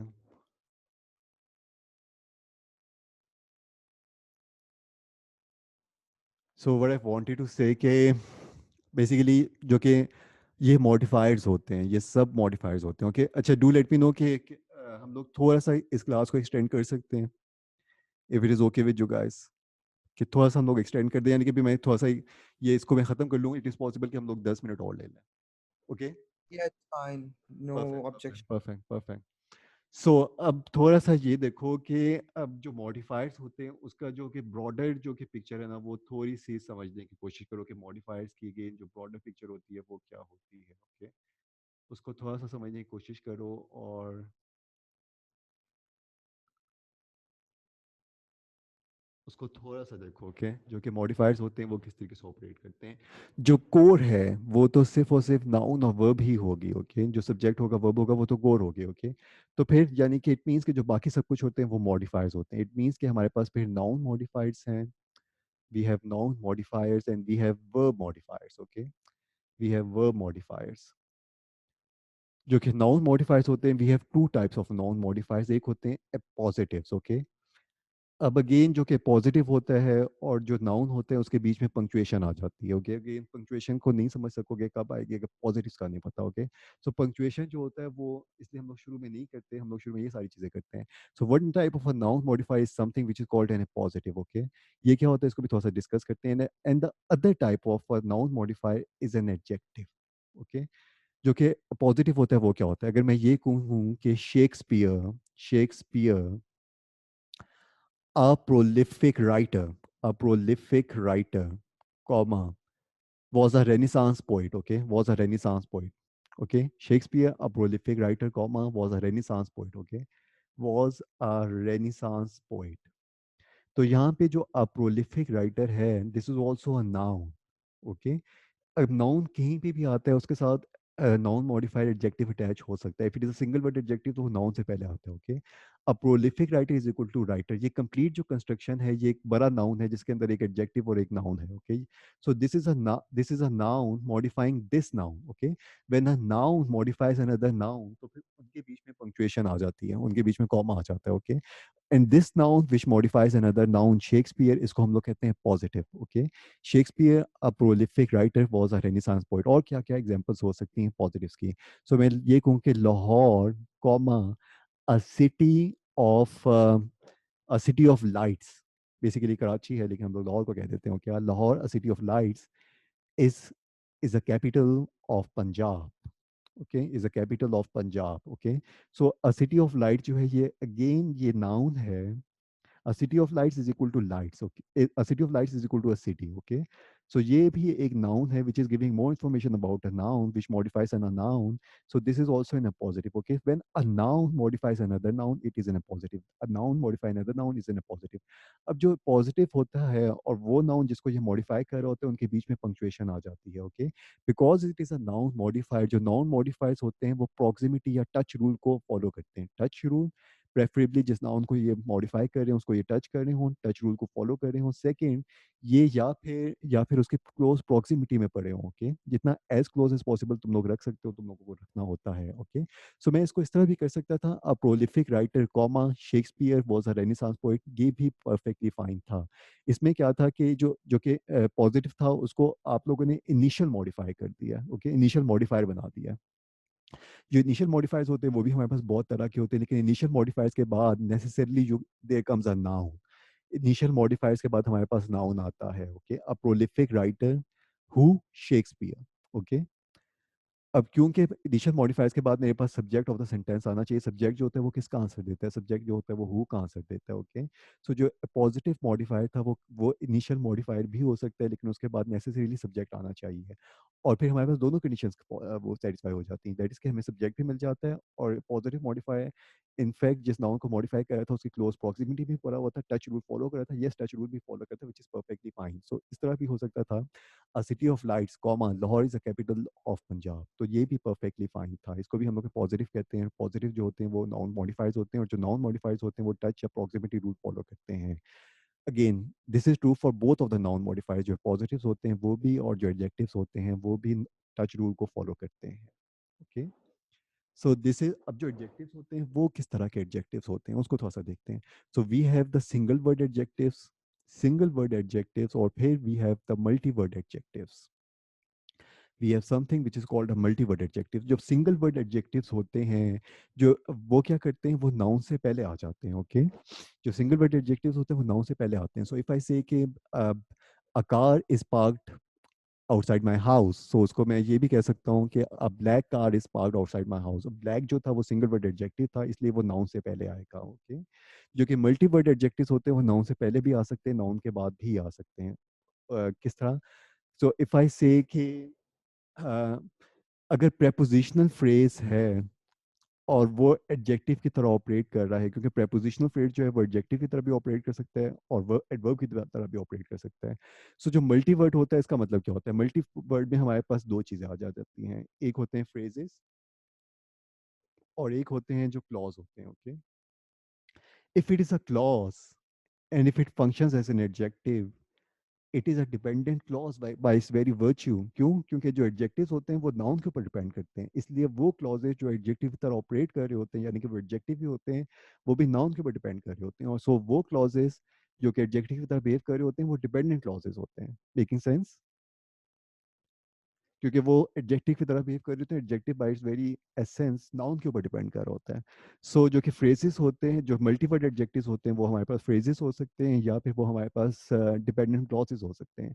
जो डिपेंडेंट क्लॉजेस होते हैं वो मल्टीवर्ड एडजेक्टिव्स की तरह अगर बिहेव कर रहे होते हैं, सो वो क्लॉजेस जो कि नाउन को मॉडिफाई कर रहे होते हैं वो हमेशा नाउन के बाद आते हैं। जिस तरह car that is black in colour, that is black in colour, so that is black in colour जो था वो क्लॉज था, वो मल्टी वर्ड एडजेक्टिव की तरह बिहेव कर रहा था, वो कार के बारे में इंफॉर्मेशन दे रहा था, yes car, which car, the one that is black in colour. क्योंकि ये डिपेंडेंट क्लॉज था, ये एडजेक्टिव की तरह ऑपरेट कर रहा था।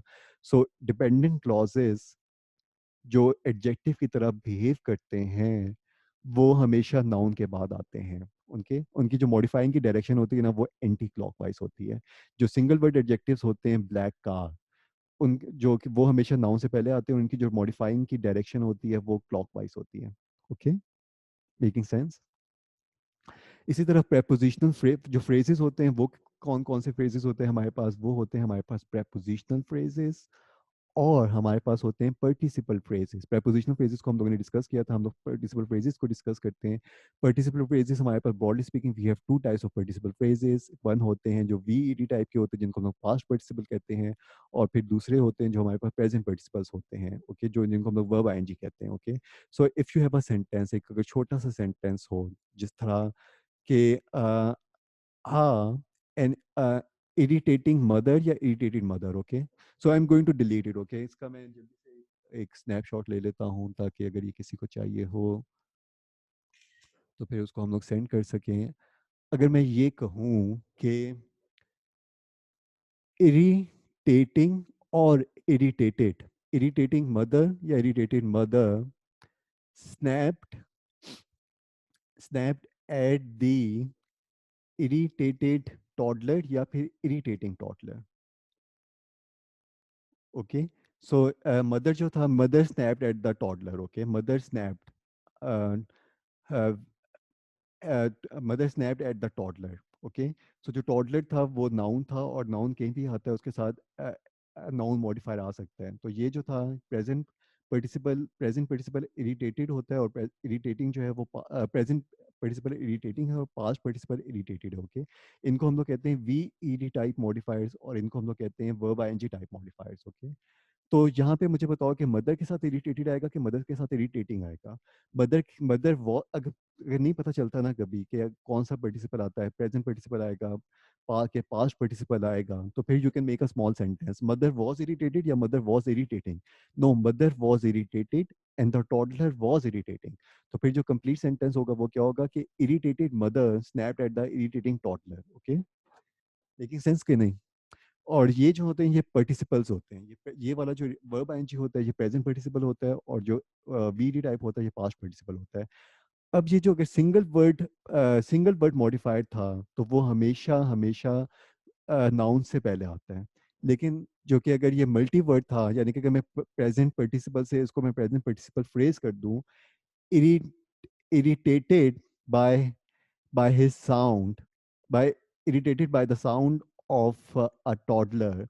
Mother snapped at the toddler. Okay, so irritated by the sound of a toddler. ये क्योंकि अब जैसे ही the moment it becomes a multi word phrase, तो फिर ये नाउन से पहले भी आ सकता है, नाउन के बाद भी आ सकता है। लेकिन the moment it was a single word modifier, यानी कि सिर्फ और सिर्फ प्रेजेंट पार्टिसिपल था या फिर पास्ट पार्टिसिपल था, सिंगल वर्ड एडजेक्टिव था, तो ये हमेशा नाउन से पहले आता है। Is it making all sense और नॉट?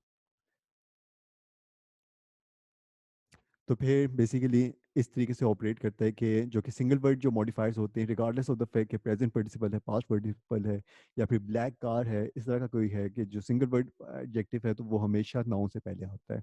जो मल्टी वर्ड होते हैं वो नाउन से पहले भी आ सकते हैं, नाउन के बाद भी आ सकते हैं, लेकिन मल्टी वर्ड में बहुत ज़्यादा चीज़ें आ जाती हैं। मल्टी वर्ड में अगर क्लॉज है तो वो फिर हमेशा नाउन के बाद आता है। अगर मल्टी वर्ड में अगर क्लॉज है तो वो नाउन से पहले आता है। Okay, before noun. अगर मल्टी वर्ड में मेरे पास पार्टिसिपल फ्रेजेस हैं तो वो बिफोर नाउन भी आ सकते हैं और आफ्टर नाउन भी आ सकते हैं। अगर multi word adjective prepositional phrase है तो वो फिर अगेन आफ्टर नाउन आता है, आफ्टर नाउन। ओके, सही। जैसा मैं अगर ये कहूँ car, which car, the one in the garage is owned by my father. Okay, so in the garage जो था वो प्रेपोजिशनल फ्रेज था, वो कार के बारे में और इन्फॉर्मेशन दे रहा था, एडजेक्टिव की तरह ऑपरेट कर रहा था। तो फिर बेसिकली जो प्रेपोजिशनल फ्रेज जब एडजेक्टिव तरह ऑपरेट करता है तो वो हमेशा नाउन के बाद आता है। ओके, और ये सारे क्योंकि एडजेक्टिव्स होते हैं, ये सारे टच रूल को फॉलो करते ही करते हैं। तो अगर हम लोग अपनी डायग्राम की तरफ वापस जाएं, जो कि हमारा एक जो फ्लो चार्ट था, उसमें क्या था कि नाउन और वर्ब ये कोर ऑफ द सेंटेंस हो जाती है। तो फिर नाउन जो होते हैं वी हैव नाउन मॉडिफायर्स, एक होते हैं पॉजिटिव्स और फिर दूसरे होते हैं जो कि adjectives. Adjectives is a huge domain. इसमें फिर हमारे पास सिंगल वर्ड एडजेक्टिव्स आते हैं, और फिर हमारे पास मल्टी वर्ड एडजेक्टिव्स होते हैं। और जो सिंगल वर्ड एडजेक्टिव्स होते हैं वो बिफोर नाउन आते हैं हमेशा, और जो मल्टीवर्ड एडजेक्टिव्स होते हैं वो डिपेंड करता है, उसमें फिर हमारे पास फ्रेजेस आ जाते हैं और फिर उसमें हमारे पास क्लॉजेज आ जाते हैं। जो क्लॉज होता है उसमें क्या होता है कि हमारे पास सब्जेक्ट ऑफ वर्ब नेसेसरीली होगा, ओके। जो फ्रेज होता है वो क्या होता है कि उसमें उसमें subject of verb both of them are not present. उसमें if you don't have both of them then it is a phrase, okay। उसमें सब्जेक्ट और वर्ब दोनों साथ साथ नहीं होते, ओके। अगर साथ साथ हो जाएंगे तो वो क्लॉज हो जाता है, अगर साथ साथ नहीं होते तो वो फ्रेज होता है। Both are the multi words, okay. At least हमें यहाँ पे टू वर्ड्स चाहिए होते हैं। prepositional phrases या फिर prepositional phrases होते हैं या फिर participle phrases होते हैं। participle phrases, okay. जो participle phrases होते हैं वो फिर या फिर प्रेजेंट participle phrases होते हैं या फिर वो पास्ट participle phrases होते हैं, ओके। ये जो सारे होते हैं prepositional phrases, present participle phrases, past participle phrases या फिर वो clauses जो adjective की तरह ऑपरेट करते हैं, ये सारे adjective की तरह ऑपरेट कर रहे होते हैं, ये सारे noun को मॉडिफाई कर रहे होते हैं। इनकी पोजीशन यहाँ पे भी हो सकती है, यहाँ पे भी हो सकती है, ओके। लेकिन ये टच कर रहे होते हैं। और इसी तरह से जो हर नाउन मॉडिफायर होता है उसकी पोजीशन नाउन को या फिर वो शुरू में आ जाएगा या फिर बाद में आ जाएगा, लेकिन टच रूल को फॉलो कर रहे होते हैं। So broadly speaking you have two types of noun modifiers. एक होते हैं पॉजिटिव्स जो कि सेपरेट होते हैं नाउन के साथ विद द कॉमा। जो कि एडजेक्टिव्स होते हैं, if it is single word adjective तो वो नाउन के साथ वो शुरू में आते हैं लेकिन वो कॉमा के साथ बेसिकली सेपरेट नहीं हो रहा होता, ओके। या फिर मल्टी वर्ड एडजेक्टिव्स होते हैं और वो नाउन से पहले या फिर नाउन के बाद आते हैं, गिवन द फैक्ट कि वो किस तरह के। अगर prepositional फ्रेज है तो वो नाउन के बाद आएगा, अगर क्लॉज है नाउन को मॉडिफाई करे तो नाउन के बाद आएगा, अगर प्रेजेंट पार्टिसिपल फ्रेज है तो वो नाउन से पहले भी आ सकता है, नाउन के बाद भी आ सकता है। तो ये सब कुछ जो था ये हम लोगों ने नाउन मॉडिफाई को देखा था। और फिर जो नेक्स्ट सेकंड मॉडिफायर्स होते हैं वो वर्ब मॉडिफायर्स होते हैं, लेकिन उनको हम लोग कल डिस्कस करेंगे। सो आज जो थोड़ा सा ब्रॉड ओवरव्यू हम लोगों ने देखा कि basically core of the sentence क्या होती है, ओके। सो जो कि आज हम लोगों ने थोड़ा सा देखा, बिल्कुल एक बेसिक्स थे। इनफैक्ट जो कि शुरू के जो लेक्चर्स होते हैं वो काफ़ी ज़्यादा बेसिक्स होते हैं। जब आपकी फाउंडेशन स्ट्रांग हो जाती हैं तो फिर आपकी जो कि चीज़ें ना फिर आपको मेक सेंस करने लग जाती हैं। एक होलिस्टिक व्यू जो होता है, एक बड़ा व्यू, लेकिन उसमें जो कि एक दूर से चीज़ें नज़र आने लग जाएँ कि यार बेसिकली क्या क्या चीज़ें होती हैं। सो वो थोड़ा सा इंपॉर्टेंट होता है, okay. So this is how it goes. आज हम लोगों ने क्या किया और आज आप लोगों ने करना क्या है, मैं ग्रुप में आप लोगों को ना थोड़े से लिंक सेंड करूंगा। वो लिंक्स आप लोगों ने देखने हैं, वो एक वेबसाइट है चॉम्प चॉम्प, उसमें से थोड़ी सी जो एग्जांपल्स हैं और आप लोग देखोगे, ओके। तो आज हम लोगों ने क्लॉजेस देखे कि क्लॉजेस क्या होते हैं, इंडिपेंडेंट क्लॉज क्या होता है, क्लॉज इंडिपेंडेंट क्लॉज क्या होता है और फिर डिपेंडेंट क्लॉज क्या होता है। Dependent clause broadly speaking two types के होते हैं, लेकिन एक थर्ड टाइप का भी होता है, लेकिन वो एक डिफरेंट कैटेगरी में हम लोग देखे जाते हैं। डिपेंडेंट क्लॉज वो होते हैं जो कि डिपेंड कर रहे होते हैं, अगर वो नाउन के ऊपर डिपेंड कर रहे हैं तो वो एडजेक्टिव की तरह ऑपरेट करते हैं, और अगर वो डाउन की तरह के ऊपर की तरह नहीं के को मॉडिफाई नहीं करे तो वो फिर वो डिपेंडेंट क्लॉजेस वर्ब मॉडिफायर्स होते हैं, ओके। अब देखो डिपेंडेंट क्लॉज या फिर नाउन के ऊपर डिपेंड कर रहा होता है तो वो नाउन मॉडिफायर हो जाता है, वो एडजेक्टिव की तरह ऑपरेट करता है। अगर वो डिपेंडेंट क्लॉज नाउन की तरह नहीं बिहेव करा तो वो फिर वर्ब मॉडिफायर होता है। और एक और टाइप का भी डिपेंडेंट क्लॉज होता है, यानी कि डिपेंडेंट क्लॉज नहीं होता, उसको हम लोग कहते हैं नाउन क्लॉज, ओके। वो थोड़ा सा डिफरेंट एनिमल होता है, ओके। सो एक नाउन क्लॉज होता है, एक हमारे पास एडजेक्टिवियल क्लॉज होता है जो कि नाउन को मॉडिफाई करता है, एक हमारे पास एडवर्बियल क्लॉज होता है जो कि वर्ब को मॉडिफाई करता है, उसको हम लोग कहते हैं सबऑर्डिनेट क्लॉज, ओके। वो सबऑर्डिनेट क्लॉज होता है, सबऑर्डिनेट कंजंक्शन से स्टार्ट हो रहा होता है। जो डिपेंडेंट क्लॉज होता है वो नाउन को मॉडिफाई कर रहा होता है और वो रिलेटिव प्रोनाउन से स्टार्ट हो रहा होता है। जो प्रोनाउंस होते हैं वो नाउन की तरफ रेफर कर रहे होते हैं, और जो रिलेटिव क्लॉजेस होते हैं वो रिलेटिव प्रोनाउन से स्टार्ट होते हैं। ये क्या चीजें होती हैं इनको हम लोग सारों को देखेंगे बहुत सारी डिटेल में, लेकिन जस्ट एक ओवरव्यू, ओके। सबऑर्डिनेट कंजंक्शन के बाद एक क्लॉज जो आता है वो सबऑर्डिनेट क्लॉज कहला के उसको हम लोग सबऑर्डिनेट क्लॉज कहते हैं, और वो इंडिपेंडेंट क्लॉज के वर्ब को मॉडिफाई कर रहा होता है, ओके। तो इसलिए वो एडवर्ब की तरह ऑपरेट कर रहा होता है। जो कि एक और डिपेंडेंट क्लॉज जो कि रिलेटिव प्रोनाउन से स्टार्ट होता है, क्योंकि वो प्रोनाउन होता है और जो प्रोनाउन होता है वो नाउन की तरफ रेफर कर रहा होता है। तो ये वाला डिपेंड कर रहा होता है नाउन के ऊपर डिपेंड कर रहा होता है, और ये वाला जो रिलेटिव क्लॉज होता है ये रिलेटिव प्रोनाउन से स्टार्ट होता है, okay. So relative clauses relative pronoun से स्टार्ट होते हैं और प्रोनाउन जो होते हैं वो नाउन की तरफ रेफर कर रहे होते हैं। तो इसलिए जो ये वाला जो क्लॉज होता है रिलेटिव क्लॉज, ये भी नाउन की तरफ रेफर कर रहा होता है और ये एडजेक्टिव की तरह ऑपरेट कर रहा होता है। और थर्ड जो हम लोगों ने देखा है, एक नाउन क्लॉज होता है जो नाउन की तरह ऑपरेट कर रहा होता है, ओके। वो सब्जेक्ट ऑफ द सेंटेंस भी हो सकता है, ये हम लोगों ने थोड़ा सा देखा। और इंडिपेंडेंट क्लॉज क्या होता है, डिपेंडेंट क्लॉज क्या होता है। डिपेंडेंट क्लॉज इंडिपेंडेंट क्लॉज में both in both of these clauses we have subject verb and we have subject verb. लेकिन यहाँ पे इंडिपेंडेंट मीनिंग नहीं होता और यहाँ पे जो मीनिंग होता है इंडिपेंडेंट हो जाता है, ओके। सो हम लोगों ने थोड़ा सा क्लॉजेस का देखा। उसके बाद हम लोगों ने थोड़ा सा देखा जो कॉन्स्टिट्यूट ऑफ अ क्लॉज होता है सब्जेक्ट ऑफ वर्ब। वर्ब को हम लोगों ने बहुत ज़्यादा डीप डाउन नहीं किया, लेकिन हम लोगों ने थोड़ा सा देखा कि जो सब्जेक्ट होता है वो नाउन होता है, और जो नाउन होते हैं वो कितनी तरह के नाउन होते हैं। एक जो नाउन होता है वो आपका बहुत ज़्यादा चीज़ें नाउन होती हैं सेंटेंस में, ओके। सब्जेक्ट जो होता है वो नेसेसरी नाउन होता है, और जो ऑब्जेक्ट होता है वो भी नाउन होता है, और जो ऑब्जेक्ट होता है वो ऑब्जेक्ट ऑफ अ प्रेपोजिशन होता है, और फिर ऑब्जेक्ट ऑफ वर्ब होता है, ओके। जो ऑब्जेक्ट ऑफ अ प्रेपोजिशन और ऑब्जेक्ट ऑफ अ वर्ब दोनों जो होते हैं वो प्रेपोजिशन और वर्ब के बाद आ रहे होते हैं, ओके। जो ऑब्जेक्ट्स होते हैं वो व्हाट का या फिर whom का आंसर देते हैं, और जो सब्जेक्ट्स होते हैं वो व्हाट का या फिर who का आंसर देते हैं, ओके। सो ये वाली चीज होते हैं, ये नाउन होते हैं, ओके। जो नाउन होता है वो नेम ऑफ एनीथिंग होता है। अब जब नाउन हमें समझ आ गया था, तो फिर हम लोगों ने देखा था कि जो एडजेक्टिव होते हैं वो फिर क्या करते हैं, क्योंकि एडजेक्टिव जो होते हैं वो नाउन को मॉडिफाई करते हैं, नाउन के बारे में इंफॉर्मेशन देते हैं। जस्ट आज हम लोगों ने ये थोड़ा सा देखा, और जो वर्ब्स होते हैं वो हम लोग कल देखेंगे, और जो वर्ब को मॉडिफाई कर रहे होते हैं वो एडवर्ब्स होते हैं, वो भी हम लोग इंशाल्लाह कल देखेंगे, okay। So you have any question, please go ahead and ask me the question.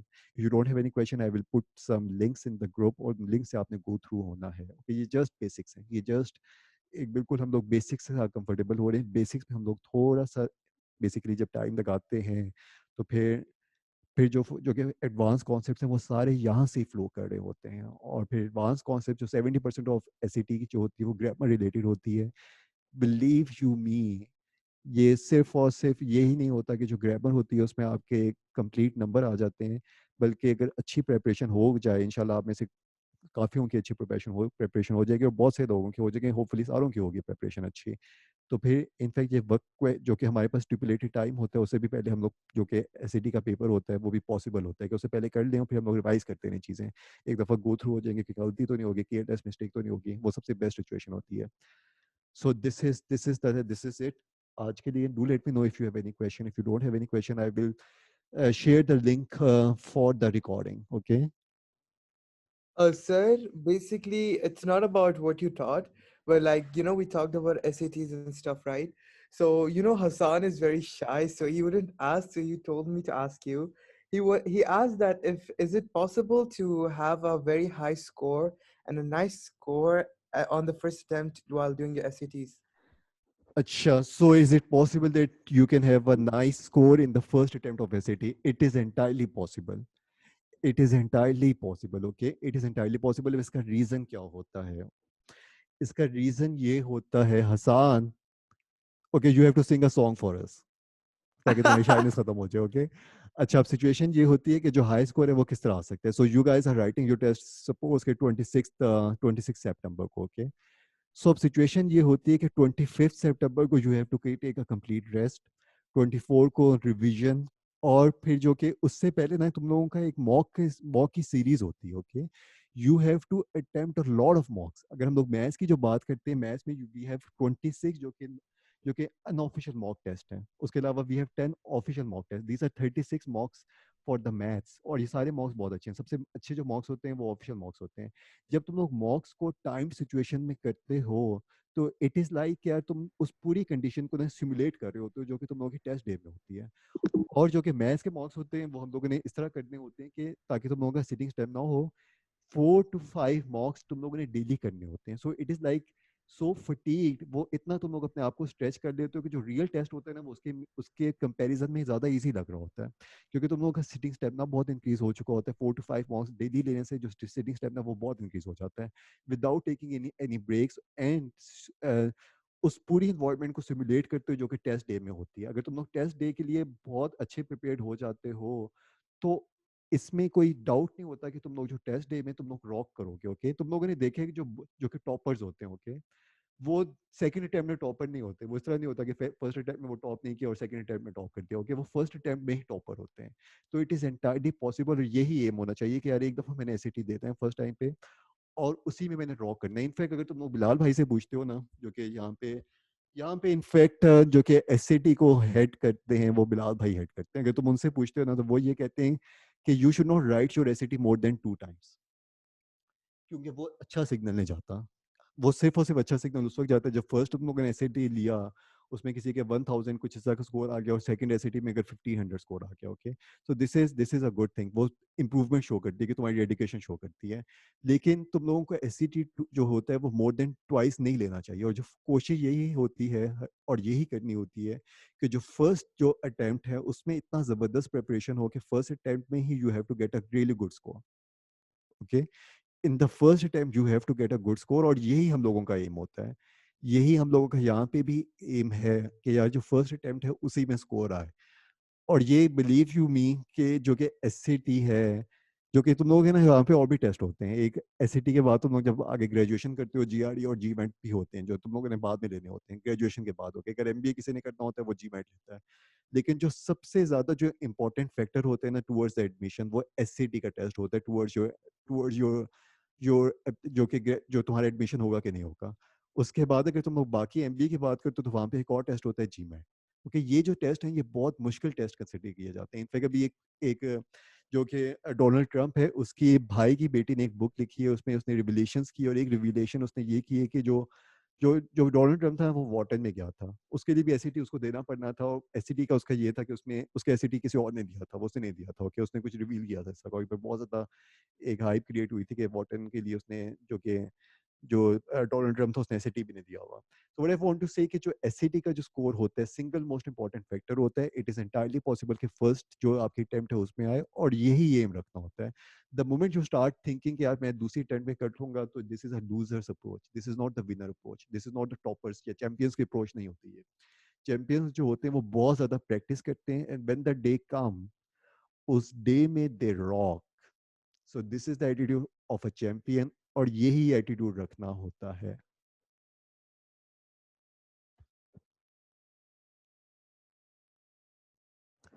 और नॉर्मली क्या होता है हसान, जो कि बेसिकली जो कि शाय लोग होते हैं ना वो चैंपियंस होते हैं, जो चैंपियंस होते हैं वो होते ही शाय हैं। इनफैक्ट क्योंकि they work hard in the silence, और वो बहुत अच्छा एटीट्यूड होता है। No, sir, he's a topper. He's actually topping all his classes. So he's perfect very perfect it's perfectly fine, शायद से कोई बुरी चीज़ नहीं होती, ओके, सो मेरे ख्याल से जो मुझसे बड़ा शायद बंदा इस दुनिया में कोई भी नहीं होगा। सो इट्स परफेक्टली फाइन, और कोई फर्क नहीं पड़ता, शायदनेस जो होता है वो अच्छी चीज़ होती है, कोई फर्क नहीं पड़ता, और जो अगर शायदनेस नहीं भी है तो वो भी अच्छी चीज़ है, इन चीज़ों का बिल्कुल भी फर्क नहीं पड़ता, बिल्कुल भी, और कोई फर्क नहीं पड़ता। और ये इनफैक्ट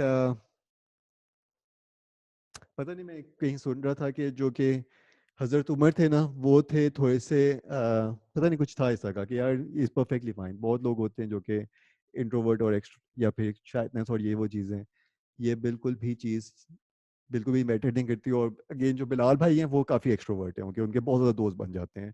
सो मेरा जो होता है मेरे साथ अगर मेरा रूममेट भी होगा ना तो वो भी कहेगा यार ये बंदा बात ही नहीं करता, मैं इतना ज़्यादा इंट्रोवर्ट हूँ, ठीक है, मेरे साथ पूरी ज़िंदगी भी गुजारने के बाद वो लगेगा कि यार ये बंदा लगता है कि देखा हुआ है ये, तो मेरे साथ ये Where मसला did you? होता है।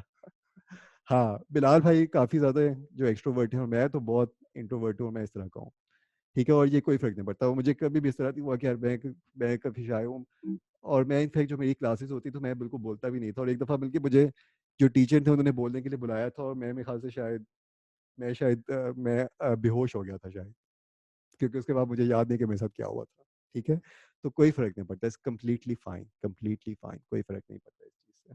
Sir, हाँ Sir हाँ। Ali. Sir, where did you do your university? Basically UET Lahore, एक यहाँ पे यूनिवर्सिटी है लाहौर में, तो वहाँ से मैंने की थी, जो कि Oh, अच्छी I don't know. यूनिवर्सिटी है, लाहौर में इसकी एक रैंकिंग है पाकिस्तान में, लेकिन जो कि ये यूटी लाहौर थी, इलेक्ट्रिकल इंजीनियरिंग थी मेरी वहाँ से, या Oh, okay, great. हम्म, जिसमें से Thank you मुझे for your class, sir. Sorry just Mohammad again please, Mohammad can you please repeat, मुझे नहीं समझ आया, कैन यू प्लीज रिपीट।